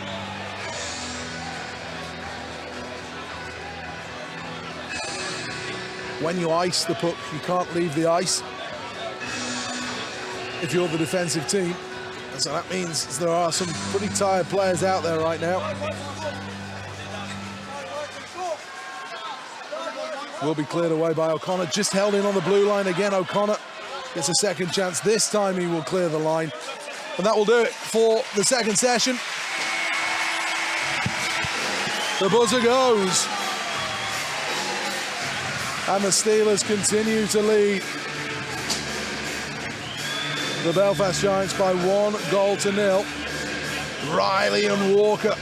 It's a little bit of a conversation going on here between the Sheffield Steelers and the Belfast Giants. These are two very emotional teams. I'm sure it's every official's worst nightmare when everybody's on the ice in that manner. Let's go down ringside then. Owen Bradley has reaction from the Belfast Giants bench. What do you make of the game so far, Coach? You're still in it. I think it's a really tight game. I think we're happy with how we're playing. I'd like to see us get a few more pucks to the net, generate a little bit more offense. But I mean, I think we played a good game to this point, and it's certainly ours for the taking. Tell us about the intensity of this one. I mean, if you're watching, it's a fast-paced game. You know, we're trying to roll through as many guys as we can to keep guys fresh because it's been a quick pace right from the start. So, I mean, it's certainly a playoff game. I was going to say, it keeps looking like it's about to boil over and go a bit too far, and the guys under the strictest orders. Keep your heads. Guys get a little hot out there, but they know what's at stake. So I don't expect anybody to do anything stupid. And the quality of these two teams, the 1 goal in it kind of sums up how close it's been between you all season. I mean, coming in, we didn't expect anything different. We figured it was going to be a tight game.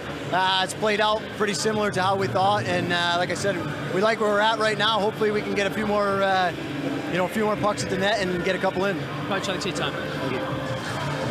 Big thank you to Owen and Jeff Mason down at ringside. You're listening to 5 Live Sports Extra from the BBC.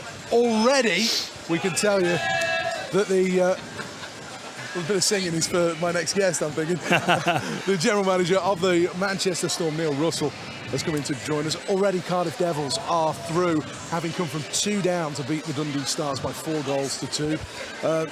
Neil, your team not here. You were knocked out in the playoffs by the Cardiff Devils. What did you make of that first game?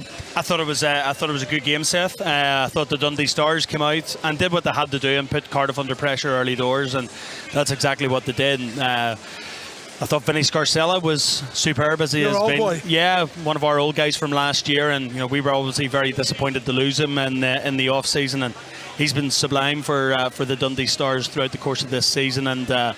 Yeah, he was instrumental, I thought, for the Dundee Stars tonight. Everything offensively went through him. But Cardiff, as Cardiff are, I mean, stacked team, 4-line hockey team, and they wear you down. And we saw that last weekend. I thought we put in a terrific performance in Ice Arena Wales. But whenever they came back to the Storm Shelter on Sunday afternoon, they were absolutely superb. I mean, certainly that second period in Altrincham.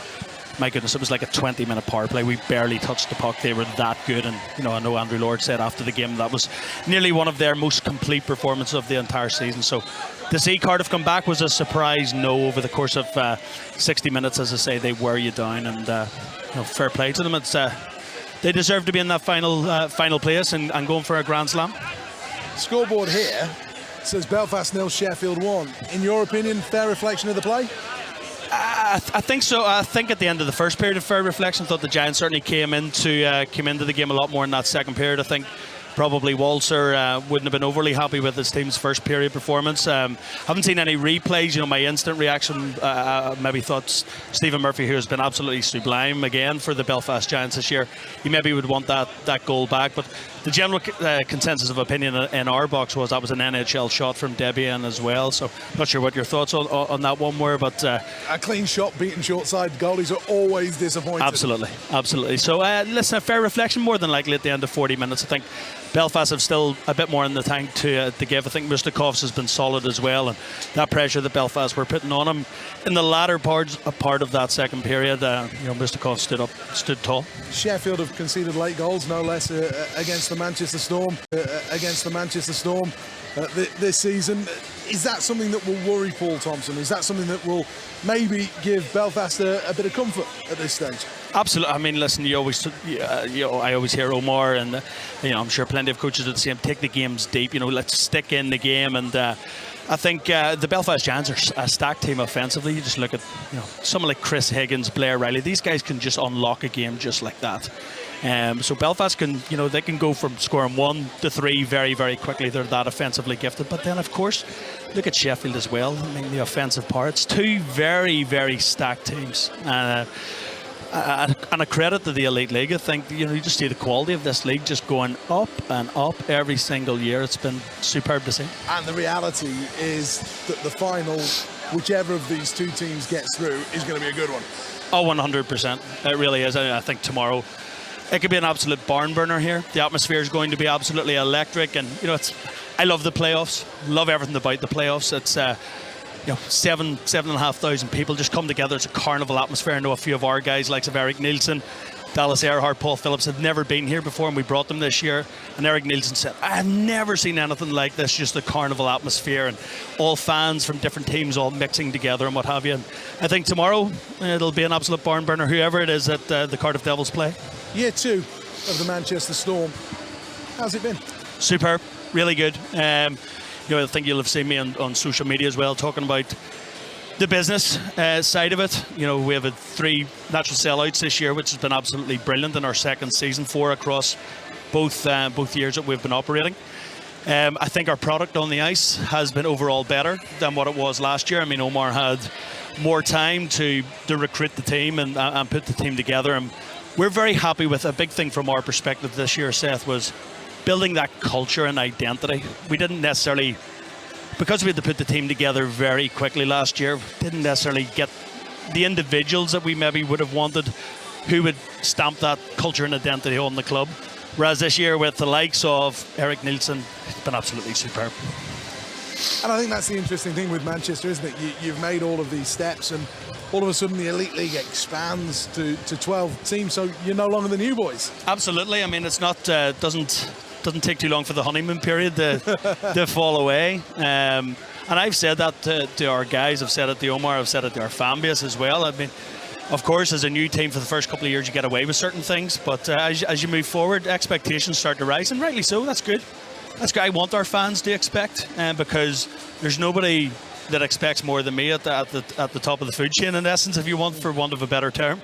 I demand a lot of Omar, and Omar demands a lot of the players, and it's been so positive this year with a lot of our community initiatives, our PR this year, the whole Bieber thing and all that type of stuff. It's gained this broader recognition and what have you across Greater Manchester, because I'm not sat there with a huge marketing budget to go out and plaster billboards all over the centre of Manchester, and tubes and trams and all that type of thing. So whenever we can gain natural exposure like that, it's been really, really positive.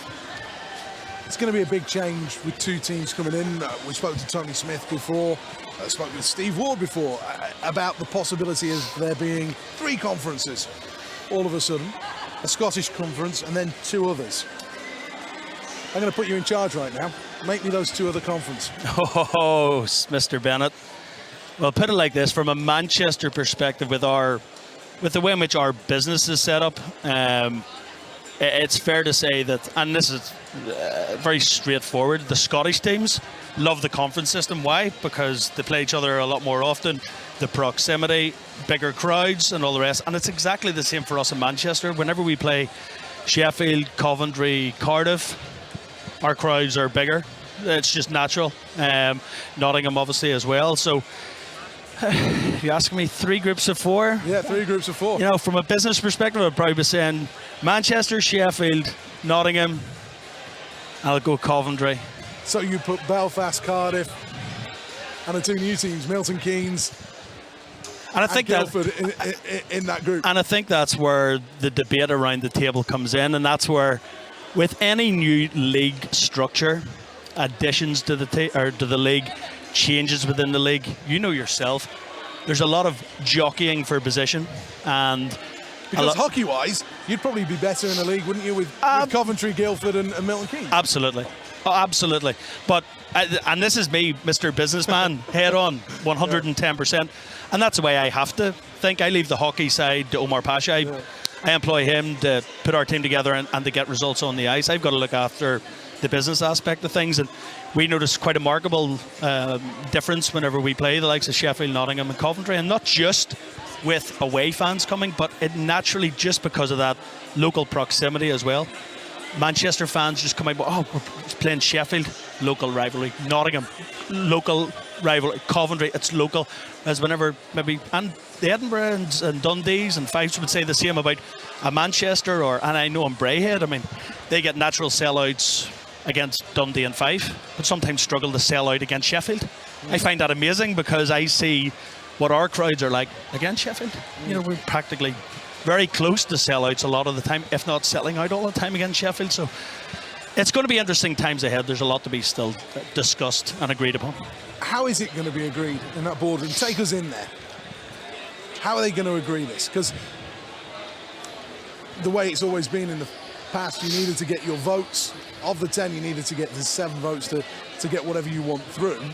But how's that going to work this time round? Because I don't think anybody right now would get 7 votes or would get 9 votes, I don't know, whatever the levy would be with the 2 new clubs involved. I think it's fair to say, I'm not sure what Tony said earlier on. I'm sure you probably asked him the same question, maybe asked Steve the same question as well. I think there's still a lot of discussion to still go on about it around the boardroom table. I think every team has their own ideas as to what they would like.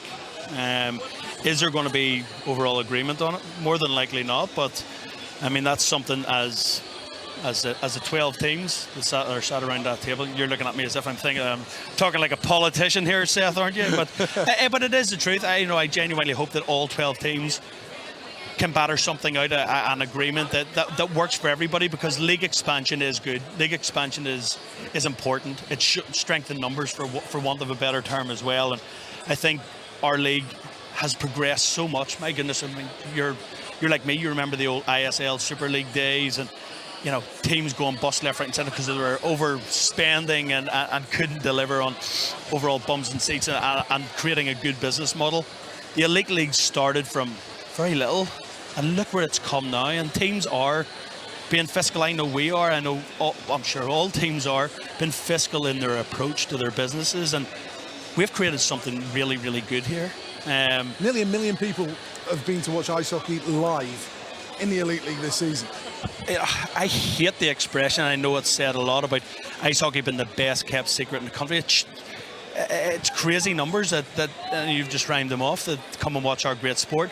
But we have such a huge potential as a sport, and I would love to see our league structure. I'm sure, again, Tony, when I was talking to Tony earlier on, and just talking about independent chairman and a commercial director, getting these key positions filled at some stage in the near future, because I'm sitting looking around here now and thinking, look, at this place is absolutely packed to the rafters, sold out again tomorrow, but we should have somebody out here actively selling our product. No ice logos. What about the barrier boards? We should be getting these things signed, all signed up with big companies. Why not? Because this place it's rammed, it's been televised, BBC are covering it, great exposure, and I just hope that the sport, and I'm sure it will with the right people in charge, will continue to drive bums on seats. Because we are, at this stage, we are a bums on seats industry, and it's hard to imagine you not being that. Actually. Absolutely. That is what ice hockey is in the UK. Of course it is, and I mean, you know yourself as well, in different parts of Europe. A lot of teams are funded, by local councils, or throwing $500,000 here and $1 million there to fund their teams, and maybe they're playing in front of 500 people. Whenever you look at, what teams in this league do. Nottingham Panthers were here at the NIC. They play in front of 6,000 people most weeks. Sheffield playing in front of 6,000-7,000. Our rink's a small rink, but our crowds are rising and rising. Played in front of sellouts of 2,500 people. And well, the league has some really, really good people working within it, Seth, and I just hope that, and I'm sure it will continue to expand as we move forward. You got some big decisions to make this summer in terms of recruitment, in terms of coaching staff. What's your timeline of what you do next? I think from our side, I mean, we've Omar and I have been doing various different exit meetings over the last week or so.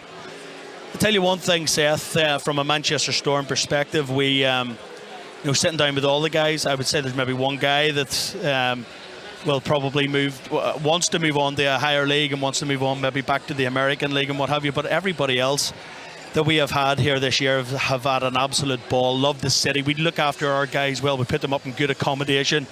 They've got everything that they need and want, and we've created, as I said earlier on in the broadcast, a good culture, and we've surrounded ourselves with good people, good leadership core, and it's so important, especially for a new club like ourselves. You got to build that right culture and identity, and I would certainly hope that we'll keep a good, strong core of this year's team. Negotiations are ongoing. We have signed a few of our guys already for next season. But it's looking really positive. And of course, I mean, hockey being hockey, it's quite a nomadic sport. Some players will move on naturally, and we'll maybe move on from a couple of players as well. But we'll see how it all pans out over the summer. Okay. Interesting decisions, interesting times with the Manchester Storm. But two things that are pretty clear from speaking to you. Number one, Manchester, things are going pretty good. And number two, you will be in the Elite League come the start of next season. Absolutely. That's my strong intention, and that hopefully of our ownership as well. I mean, as I say, we've seen incredible growth over the course of this second season, and we saw it in the first season as well, but this year especially. And I can only foresee strong growth moving into seasons 3 and 4. And I look at the likes of, say, the Braehead clan, for example. I always use them as an example. I can remember going to the Braehead clan in their very first season, Seth, and there must have been 800-900 people inside that building. And look at it now, there must be guts of 4,000 people a game rammed into that place. And that took maybe 4 or 5 seasons for them to continually get that on a regular basis, but that was through hard work and tenacity, and that's what we've done in Manchester. And in some ways we've probably over-exceeded in many ways with those kind of 4 sellouts in the first 2 seasons, and see our crowd rise and rise consistently week by week. What about this game? The accent gives it away, doesn't it? I'm up there like a nervous wreck. If I'm just going to be totally and brutally honest, the boys are all having the right laugh at me here, saying the true colours are coming out. I obviously hope the Belfast Giants win, given the obvious connections. But Sheffield are such a good team. Mustakovs looks as solid as a rock in net tonight. So it's anybody's game. I'm hoping it's Belfast. Neil, thank you. Thanks, Seth. Appreciate it as ever. That is Neil Russell, who is the general manager of the Manchester Storm. And then getting ready for their 3rd season in the Elite League. Let's go back down ringside. Owen Bradley, what can you tell us? Well, the two teams, just chatting to a couple of people at the break, the two teams, it does seem as though it is Belfast who are making their way out onto the ice now, who are probably happier with the way that they've played. Sheffield, of course, had the goal advantage, so they'll be happier in that regard. I just had quite an interesting conversation with one of the Dundee Stars fans who we spoke to during the first semi-final, who said to me, I told you there was no way we would hang on. It's typical Dundee to kind of throw these things away. Probably a bit harsh on his team with the way they played, and the fact it is the Cardiff Devils who were able to turn things on and come from behind. There are still a couple of Devils players who have decided to stay and watch the end of this one, find out who they will be facing in tomorrow's final. We had, of course, player coach Andrew Lord standing next to me down here for much of that second period, but it is still all to play for. Just the one goal in this one as we go into the final 20 minutes. Cardiff, of course, waiting for the winners in the final tomorrow afternoon.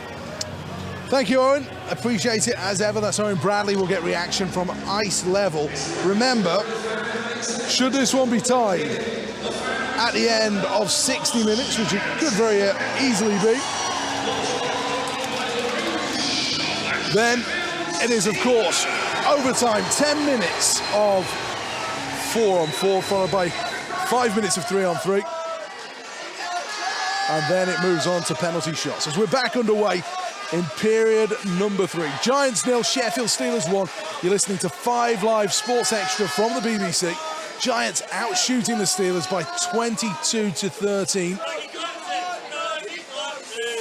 Here's Wah.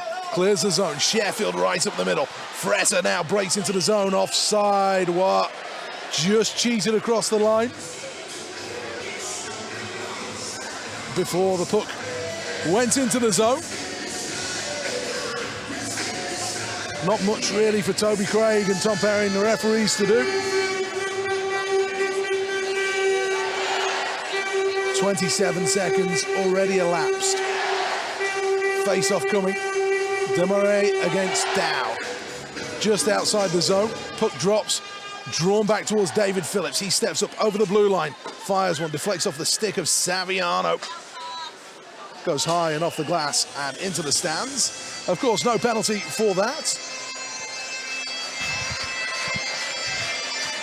because it was on the deflection. And the big question, I suppose, as the period goes on, Ashley Tate, just how much does Derek Walser keep going back to lines 1 and 2 and his more creative players? I think probably fairly quickly. And I mean, he'll probably go 6-7 minutes. If the score stays the same, his top 6 or 9 forwards will see more and more ice time, trying to push the pace and make things happen. What about Sheffield? Do they do the same thing, or do they keep rolling all 4? I don't see an issue if Paul Thompson wants to run his 4 lines. I don't see an issue. I think his 4th unit is more than capable of taking care of things.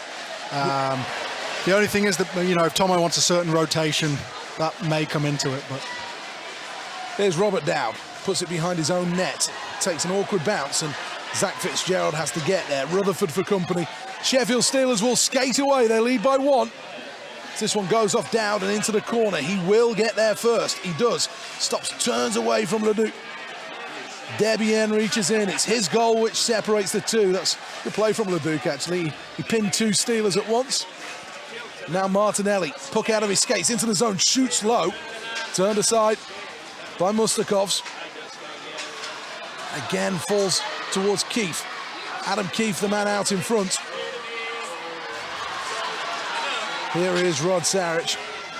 Off the boards he goes. Finds Debian. It's stuck. The ice really is tacky now. Cutting up very, very quickly. You can see the deep grooves. This is period number 6. In about 6 hours. Now shooting chance for the Giants. Oh, what an opportunity for Riley. Missed the net.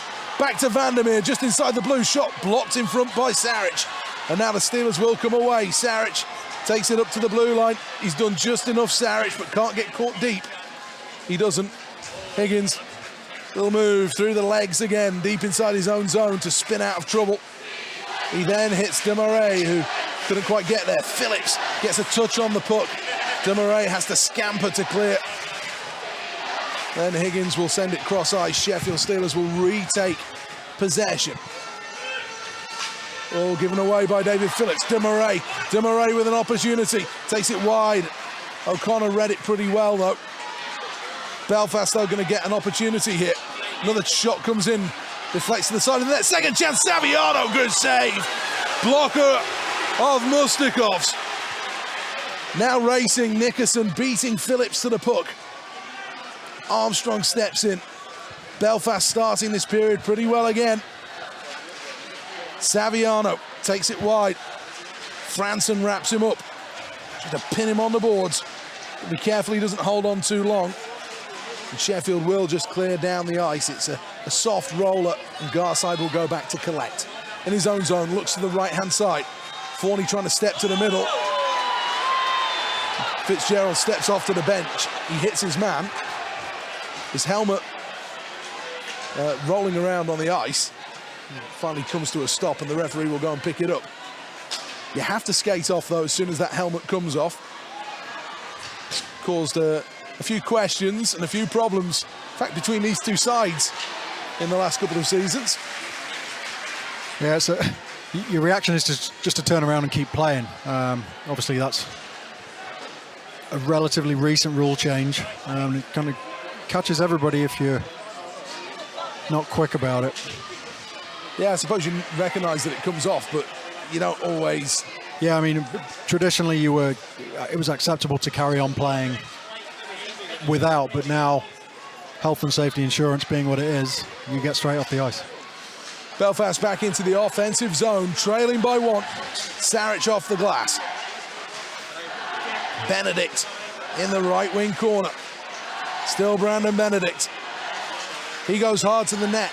Belfast in possession, looking to string the passes together. Higgins was behind the net. Bit of pushing and shoving between Valdix and Leduc. Higgins can't hold on the blue line, so Belfast will retreat. And Sheffield will go on a semi-line change at least. And Belfast will look to build up again, and they do enter into the zone. They've got options here as the shot comes in. That rattles off the mask of Irvins Mustakovs, the goalie. And Sheffield are right in their shell at the moment, and it's allowing Belfast pretty much to come at them pretty hard whenever they want. Yeah, it's all, I mean, they're just chipping pucks out right now and trying to get set again, get back into their formation,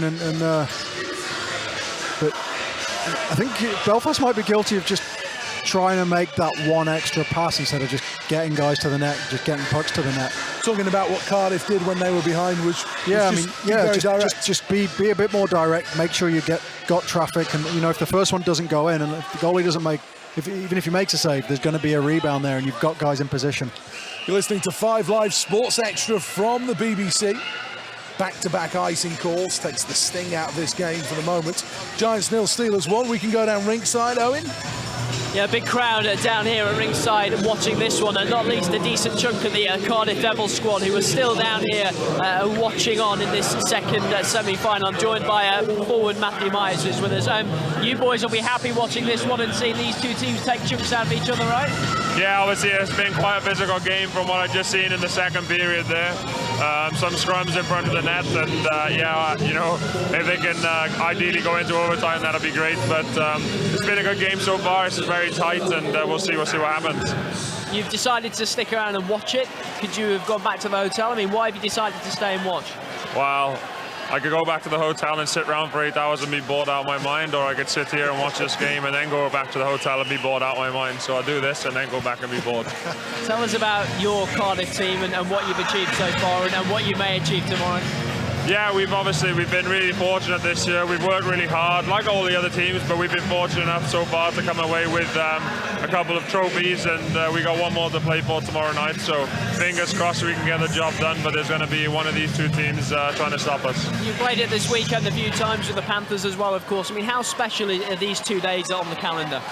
Yeah, they're fantastic, not just for the players. Obviously, you see the building's full, 8,000 people or whatever it is. The city's buzzing, everybody's having a great time. And tomorrow night, Sunday night, one of the sets of fans are going to be really happy with celebrating a cup win, and hopefully it's our fans. That'd be good to see. All the best. Thanks very much. Always good to hear from Matthew Myers. Standard Matthew response, I think, to the... I do have a question actually for Owen. Owen, were you sitting on Andrew Hotham's knee? I was, yeah. When I planned to go up and speak to Matthew, there wasn't anybody in that seat, and he'd suddenly appeared. So, yeah, pretty much on Andrew's knee for that one. There you go. Something new. Not sure what he made of all of that. 6 minutes and 4 seconds gone in the third period. Belfast Giants 0, Sheffield Steelers 1. Seth Bennett and Ashley Tate up top here at the National Ice Centre in Nottingham. Down ringside for us, Owen Bradley. We'll all be back tomorrow for the final. Whoever is there, Cardiff are guaranteed, but will it be Sheffield? Will it be Belfast? Quinnell was about 3 miles offside. I was asking you a little earlier, give me the top 3 players that you hate playing against. How far do I go back? As far as you like. Mike Ware, about 6'8", just meanness. guy who you would know played in Sheffield, I think he played in Nottingham as well, Corey Bullio. Corey Bullio, yeah. Just had a mean streak about him, and that's the way he played the game. And then a guy who kind of more recent times, defenseman, played in Cardiff, Sheffield, Braehead, Chris Frank, who I ended up playing with him in Sheffield. Hands down one of the nicest guys you'll ever meet, but on the ice was an absolute animal. Like he would... You had to know when he was on the ice, you know, because he was hunting you down. That doesn't sound good. No. What about the rink rats though? That second level, you're not missing anything right now. Yeah, I mean, I think, you know, we talked about guys like Kale Tanaka, and who, again, former teammate, but I've played against him for a few years as well, and you just kind of learn to ignore it because they want to get under your skin. But a bit like a mosquito bite. Yeah, completely. It's one of those, just you know, the more attention you give it, the worse it gets. Steelers ice the puck again. That might be their 5th or 6th icing of this period so far. Is this Paul Thompson breaking up the game? Paul Thompson having a massive conversation with Jerry Anderson. Yeah, right I mean, you always, you know, if you're under the cosh a little bit, which Sheffield are right now, it's, you know, we'll take an icing, we'll win the face-off, if we have to ice the puck 50 times to slow things down, that's what we do. And you back your sentiment to win the face-off. Yeah, obviously a big part of that is you've got to be winning face-offs for that strategy to work. I mean, obviously it's not ideal, but sometimes you have to kind of retreat slightly to live to fight another day. Sheffield lose the face-off, but Belfast can't keep the puck in the offensive zone. They'll try now and send it in deep. Fitzgerald is there, uses the boards to move the puck away. He gives a little bit of his own discipline out after he was hit. The referees didn't spot it. Here's Fretter, moves it backwards towards Wah. Wah puts one in on a tight angle, could be another chance. Great save! Terrific stop by Stephen Murphy to deny Armstrong the chance out in front. And Belfast nearly conceded something out of nothing there. Steelers fans responding. Belfast with too many men on the ice briefly. Nobody, I think, touched the puck, so they won't get into any trouble with the officials as Nelson cuts back towards the inside and then goes in very, very low. That looks like a nasty hit on Higgins, where maybe he caught his knee. It was a knee, I think, yeah. Lots of conversation here. Levi Nelson was just cutting back towards the inside. And, knee on knee contact. On knee. I think it'll be... I think Higgins is okay. Yeah. The medical staff just coming onto the ice, but I think Higgins is going to be all right. But you always wince in ice hockey terms when those knees do collide. It can be very painful. I can't believe you didn't include Brad Voth. Apologies, yeah. I thought he'd be number one. For obvious reasons, yeah. That'd be okay, we'll say top 4. Another one of those gentle giants is, but he was a mean item on the ice as Rutherford drives round. This could be a chance, misses the net. He had his man beaten, but couldn't find the net with the shot. And Belfast go close as Steelers bring it back through neutral ice again with Dowd. Can't evade Nickerson. Walser will win possession back behind his own net. And now Belfast will look to come away again. Stretch pass right up the middle to Shields. Coyle, though, picks his pocket. And then Debian forces Murphy out to play it. There's an empty net to shoot into, but the Steelers are not going to take that. Would have been a high-risk play as Debian opens things up. That was smart. Finds Ben O'Connor. O'Connor, though, doesn't go past his man. He had to get that deep in the zone. Really good by Derek Walser. Ben O'Connor again sends this one deep into the zone. Walker didn't quite get a touch on it, so another icing call from the Sheffield Steelers.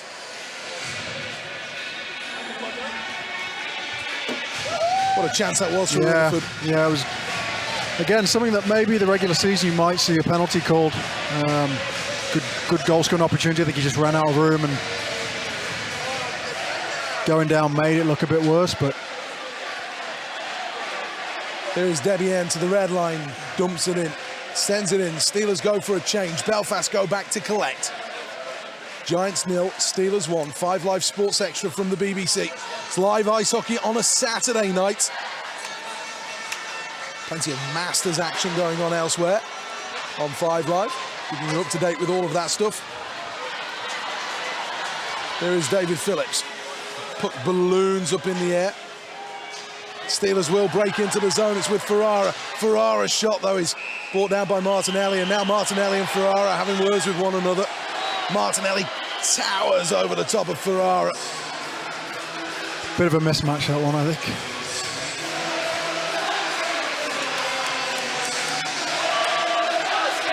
Had a shaky start, Martinelli to life in Belfast, but has really come on in the second half of the season and proven to be a useful asset for Derek Walser as a shut-down defensive guy. Yeah, he's definitely tough to play against. Big guy, very physical. 6'5". Yeah, he lets you know when he's around.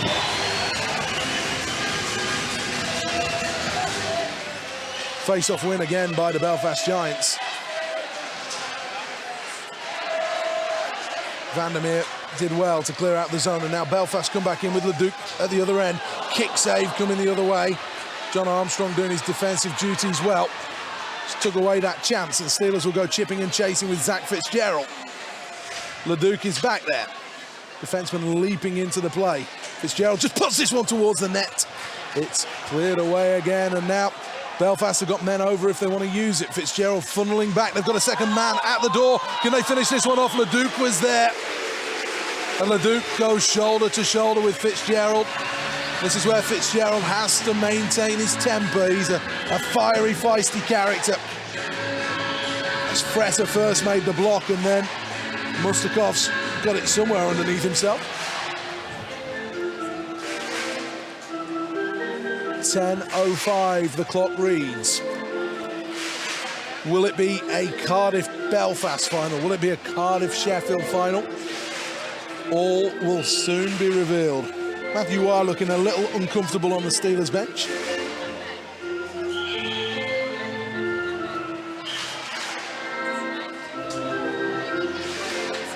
You get the impression these two teams really don't care for one another. No, I think unfortunately, that's what happened. You play each other so many times through the season. Been a few big incidents between these two teams as well.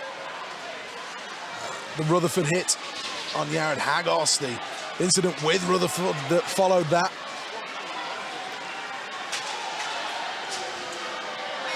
And going back to what Shane Johnson was talking about, and what Nigel Ringland was talking about, 3 years, Belfast have never gone 3 years without a trophy. So there's also another pressure. Sheffield have not won anything this year either.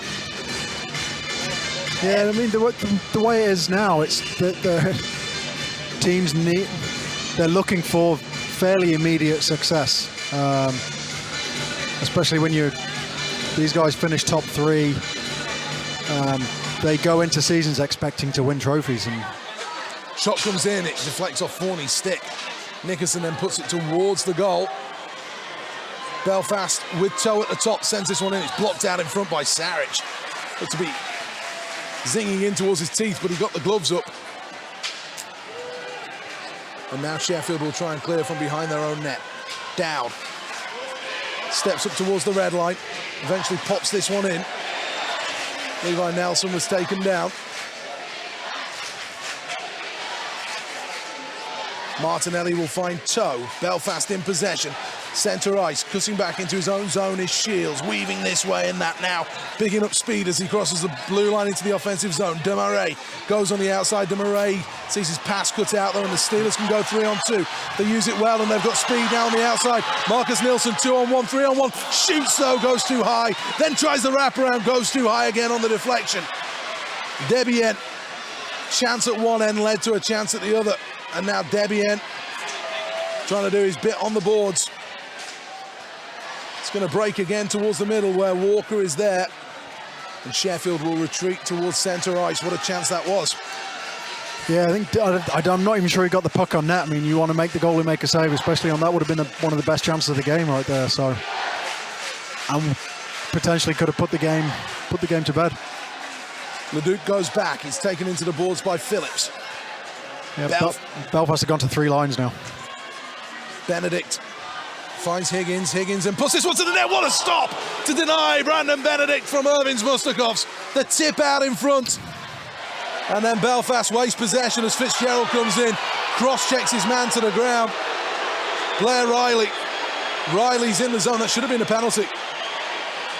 I didn't see what happened in the build-up to that. But Fitzgerald just stepped across and just cleaned house.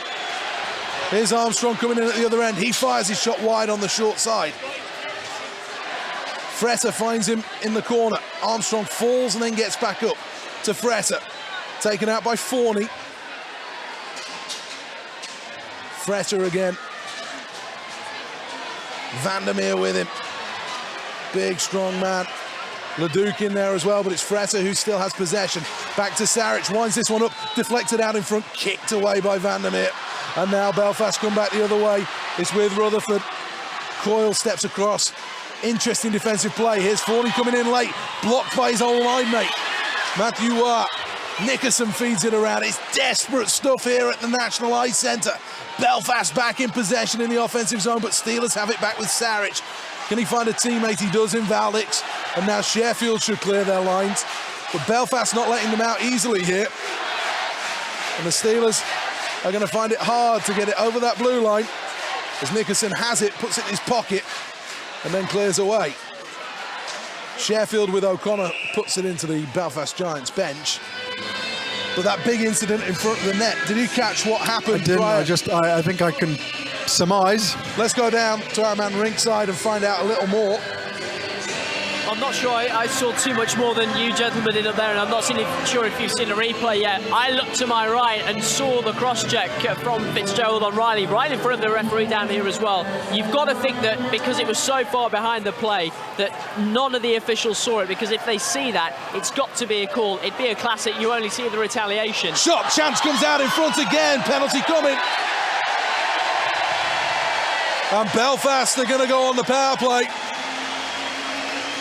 And a fair proportion of this arena stands and cheers as Nickerson having words with Levi Nelson. David Phillips, the man to go. Goal scoring opportunity. I don't think the referee had much choice in that, and he was in a good spot to see it. He was in the corner watching the play head on. So.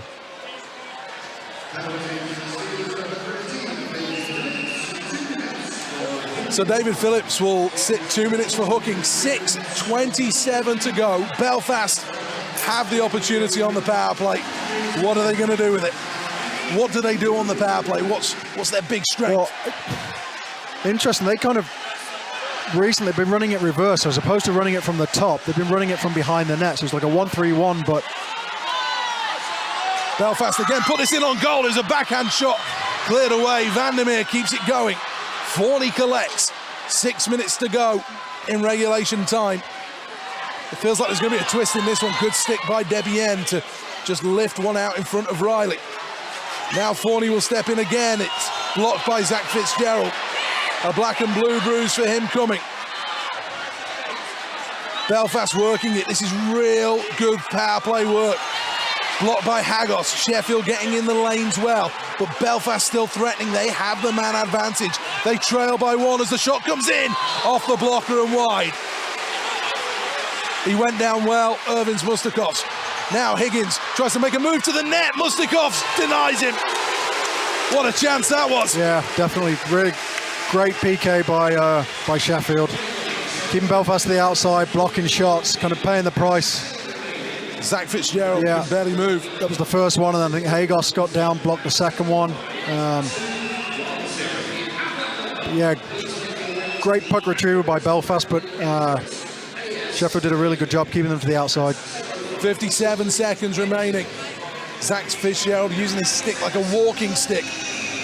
Head down on the bench. Belfast, though, with Shields out there. Rutherford going towards the net. Shields in possession on the goal line. Now, Demaray working this left side. Rutherford still behind the net. That's where the puck goes now. They're looking for their options.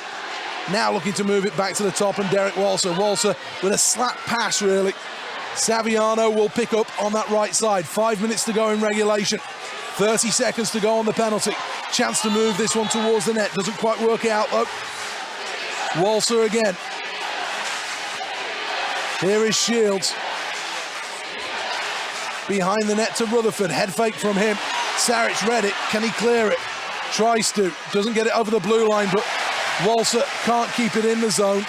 Belfast will retreat. Sheffield have gone a line change. Dangerous. Walser comes in. He's held up. Saviano walks in. Debian gets across there. It's messy. It's scrappy. Walser has it again. Steelers go back to full strength. Tip comes outside of the net. How do they not score that? Gilt-edge chance for Rutherford, and somehow he missed the net. Here's the chance for Shields. Blocker save as it goes high and over the top. I think it went across the goal line out the other side. You think? Yeah. We're going to have a look at the replay shortly on the screens in front of us. 4 minutes to go. Oh, Belfast may never have a better chance than that. Steelers dodge a massive bullet here, as Garside does really well. Levi Nelson overcommitting.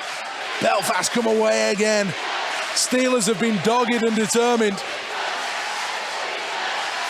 against a Belfast side who've had a decent night, I think.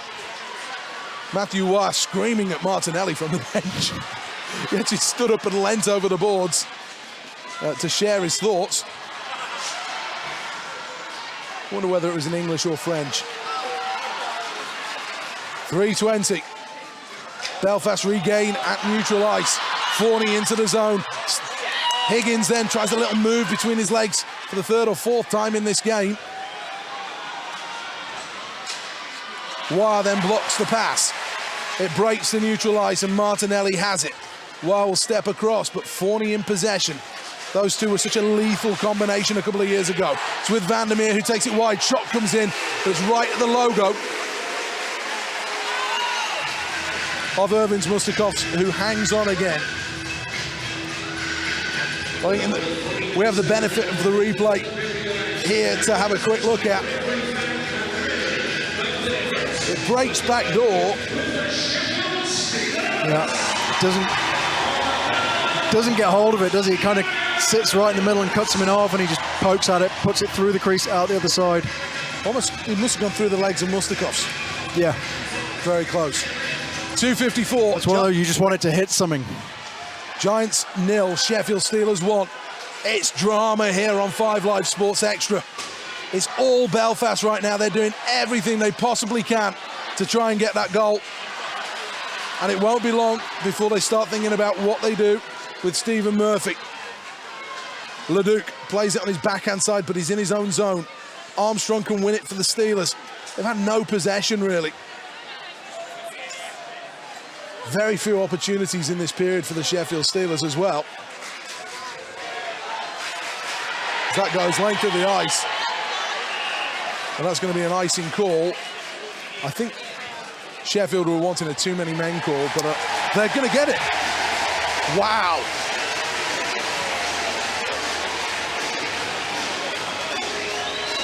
I'm struggling to believe that's just been called. Derek Walser is absolutely losing his mind right now, and he's threatened with a 10-minute misconduct. And I understand his sentiments.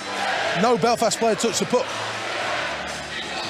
The guy coming to the bench did, but I didn't see any issue with the numbers. I could be wrong, but I think there were too many men, but I'm not sure. I don't know.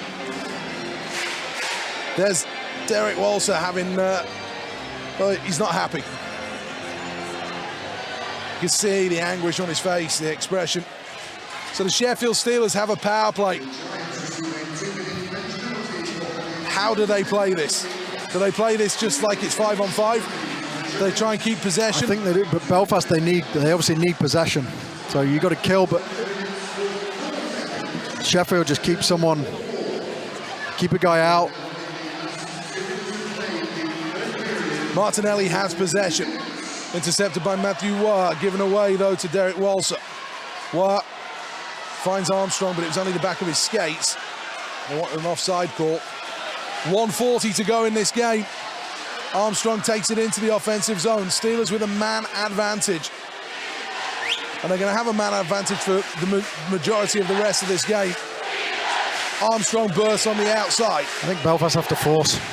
They need the puck. Comes to Waugh, shoots wide.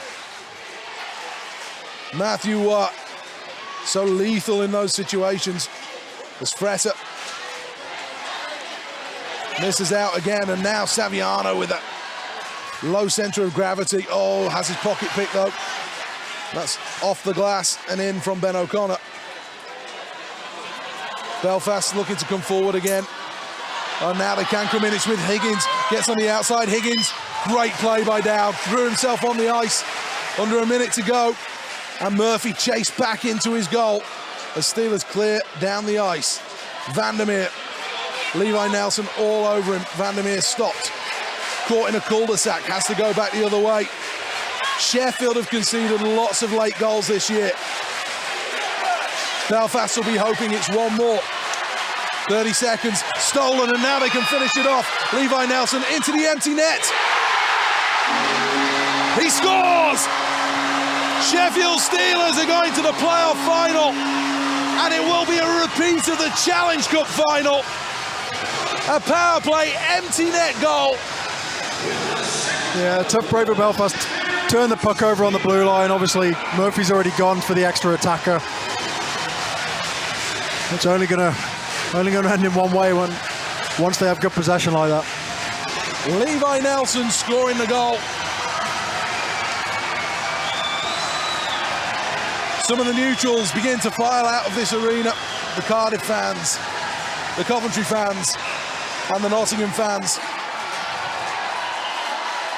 I think Paul Thompson's smiling, so someone can get that on record. We're going to get reaction down at ringside. Zach Fitzgerald is in the tunnel down at ringside. He looks to be in an awful lot of pain. There's Jonathan Phillips just sending this one in. 13 seconds to go. The noise you can hear is from the Sheffield Steelers fans.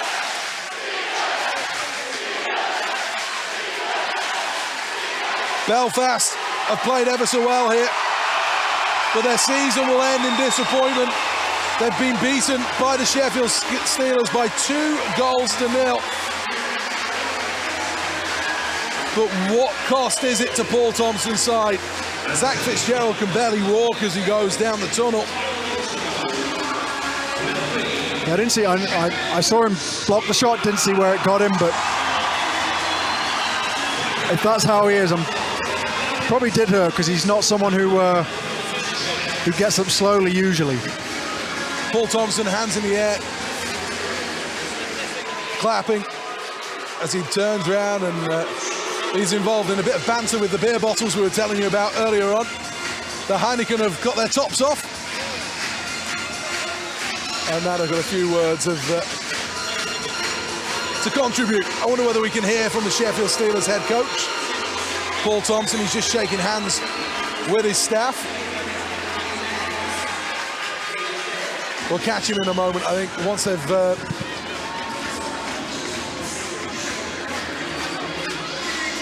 we'll just wait until they've done all of the handshakes. What a battle. Did the best team win, in your opinion? On today's showing, I think Belfast played better, but Sheffield didn't have many chances. They took one. That was, you know, they defended well. They kept Belfast, generally kept them to the outside.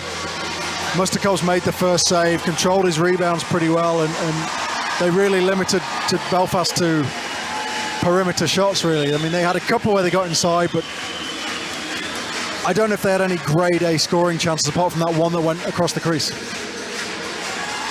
Well, the two bunches of players are shaking hands. The final of the Elite League playoffs will be between the Grand Slam chasing Cardiff Devils and the Sheffield Steelers in a repeat of the Challenge Cup final, which went the way of the Cardiff Devils. Let's go down ringside, Owen Bradley. And with Jonathan Phillips, the Steelers captain, it couldn't have been much closer. You can see the respect between these two teams at the end there. Yeah, I think we're both such a good skating transitional team. I think we were lucky to get that first one when we did in the first period there, and they just came and came and came. And I mean, if we're honest, we didn't have an answer for it. We just couldn't get the puck and do anything with it. By the time we did get it, you know, we were kind of too tired. We had to change shifts, but it was, I think the way we defended, I don't think they had anything in close. Anything they did, their moose was massive tonight, and I think, you know, the number of shots that Matthew R blocked was unreal. And it's going to be you and the Devils again.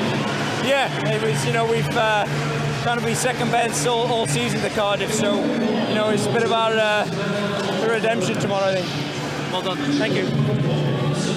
You mentioned the word redemption, of course. That will be there in the minds of those Steelers fans and the Steelers players. They know what it felt to lose in Cardiff. They know what it felt like to see Cardiff celebrate the league title in Sheffield.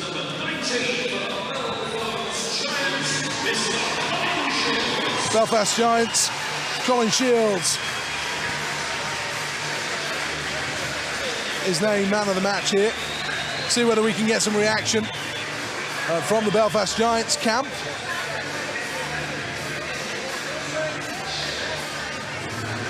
Rob Stewart is heading off down the tunnel, but plenty of the players still out there on the ice. Ashley, at what point does preparation start for tomorrow?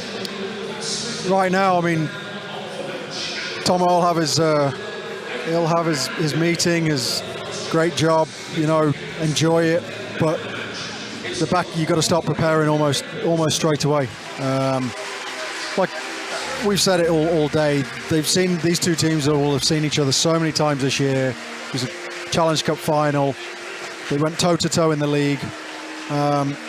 They'll review video, they'll probably meet in the morning and go over things. But right now it's get your fluids, you know, get the calories back on board and try and relax, try and get a decent night's sleep, which is not always easy because it's hard to, you know, you ask any player's partners, you'll be falling asleep and you'll be twitching because you're replaying everything that just happened a couple hours before, and you know, that'll happen. But yeah, I mean, Jonathan Phillips just said it there, that, you know, there's their motivation. They've been pipped at the post twice by the same team. I think they feel like tomorrow's their chance at retribution, as he said. This is a crossroad moments then for Belfast. They're 2 years into the project with Derek Walser. They're a club who could afford to go down the bench coaching route should they want to. Yeah, I mean, it's difficult to speak for other clubs and other people, and you know, have they won a trophy? No. Have they had success in that sense? No. But you know, they're winning record. They have a winning record overall. I'll stop you there, Ashley, because we can go down ringside and hear from the player coach of the Belfast Giants, Derek Walser. Derek, it was so close. You left it all out there. What do you say? I'm proud of my guys. We came up short, but if I would have told the guys we were going to outshoot them 31-18 and play that well tonight, I would have guessed we would have won. But you know what? That's why they find a way to win every year. They're a good team. I'm proud of my guys. No one in that room should hang their head tonight. We finished off on a great note. Now we go out, relax, enjoy the weekend. You did do everything but score. There was that one right at the end that went through the blue paint. Are those the kind of moments where you just think it's not our day? We had other chances early on, so they did. Both goalies are good. Both teams hung in there really well. Like I said, we love playing each other. It was the best game of hockey we played all year. The pace was unbelievable. And again, you look at this, it's a phenomenal experience. Hopefully I get to experience maybe one more time. Do you think you will get the chance to be back here next year with the Giants? Well, it depends if the body wants to. I got to figure out how. I'm looking more down the road of retirement, but we'll see what happens in the future here. I'm going to take the next couple weeks and think about it, what's right for my family. Derek, thanks for your time. Thank you. Great to hear from Derek Walser. Interesting insight from him as well. If the body can do it, if the body wants to. Yeah, I mean, just looking at the game, he hit the nail on the head. He said they played a hell of a game. It was a great pace. They created chances. They got shots on net. They just couldn't find an answer, and Sheffield dug in and defended, with desperation. And sometimes it's tough when you are kind of backs to the wall like that. When you get possession, you're so tired. All you want to do is get the puck out the zone and catch a breather, and it's hard to create any offense because of that. So what about this final tomorrow then? this game was. This is a game that Sheffield will, in some respects, want to forget. In other respects, they'll definitely want to kind of keep some of the things they did in this game, because defensively, although there were chances, there weren't too many grade A chances. No, as we said, and they defended with desperation. I think when you've got that, it always gives you a chance. And I think when your goalie's playing that well, in your own zone, you're playing desperate. When you get your chances like today, they were fairly minimal, but they scored. So that's a positive they'll take. But I think, a little bit of it, like Paul said, puck management's probably a big thing. They'd like to, I'm sure that, if you have possession, you control the game a little bit more, which is why Belfast, they had great possession and did really well in that sense. But to create offense, you need possession. And if you're defending, desperately like that, it's tough to create offense. You're listening to 5 Live Sports Extra from the BBC. The 2 semi-finals are over. It's the Belfast Giants 0, the Sheffield Steelers 2.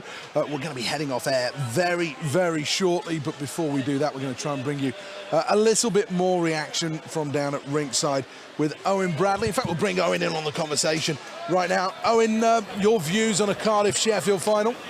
I think it's the final in many ways that everyone wanted, just because it is the two teams that have been so close all season. Yes, I know Belfast pipped them in the end for second place in the league, but then it was the Challenge Cup final. It's the rematch of that. It's Cardiff, the team that took Sheffield's league title, that stopped them making it 3 in a row for the first time ever. So there's all sorts of storylines. It would have been brilliant to see the Giants play the Devils for the kind of Northern Ireland Welsh thing, but I think in some senses the Steelers is the better matchup. Paul Thompson, by the way, promises he's going to come out and speak to us in just a second. He's just pulled his players into the dressing room to have a very quick word with them and no doubt tell them that they have still got one huge mountain to climb tomorrow against the Devils, who won the league for a reason. It's why they finished top of that table. In fact, he's just going to walk out and join me now, the Steelers coach. He's just spent a bit of time with his players. And Paul, it was a real battle between you and the Giants tonight. You just edged it. Yeah. Well, we edged it in result, but we bent and we bent and we bent, but we didn't break.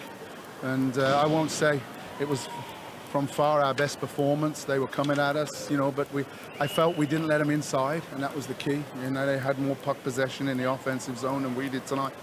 But we worked hard and we boxed out and we killed a big penalty at the end there. And like I said, wasn't our most fluid performance, but I don't care at this stage of the year. Tell us about the respect between the two teams. I think every single player had a conversation with every single one of their opposite numbers as they came off. Well, we've not looked to chirp them and they've not looked to chirp us all year. We respect that they're a good team, good players, well coached, great club. And I think they respect the same about us. We've had good, clean, hard games all year, played at the right, tempo and level and respect level, more importantly. So, that it was one hell of a game tonight. It was one hell of a battle by us. And I have to say the Belfast Giants played a very good game. And you'll have another big battle tomorrow, Cardiff, rematch of the Challenge Cup final, the team that took your title, all the rest of it. Yeah. When we want to finish, the regular season here, the playoff season with some success against a team that has been the best. And no one's saying that, but if we go with that type of attitude that we went with today, and hopefully we play with a little more puck management and and a little more. A little more courage when we get the puck. It'll be a great game tomorrow. We're all excited for it, but I got to get the boys hydrated now and get some food in them. And we don't have the luxury of having a hotel here, so we have to travel all the way home. We'll let you go and do that. Thanks for your time, Coach. Cheers. There you go, Paul Thompson, then the head coach. We thank Owen Bradley for his contributions here on 5 Live Sports Extra. Ashley, final thought goes to you. If today is anything to go by, the hockey's been fantastic, and it's been, some teams have saved their best performances till last, as much as they haven't come out on the winning side, and I'm really looking forward to tomorrow. You'll be here, I'll be here, Owen will be here as well. It is the Cardiff Devils who are after that Grand Slam against the Sheffield Steelers in the final game of the domestic British ice hockey season. It is the Elite League playoff final, and you can hear it on 5 Live Sports Extra. We'll be on air just before 4 o'clock, and we'll bring you every single play. Hope you've enjoyed all of the coverage today, but from Ashley Tate, Owen Bradley and Seth Bennett, we'll say good night, and we'll see you next time with the news. It finished. The Belfast Giants 0, the Sheffield Steelers 2.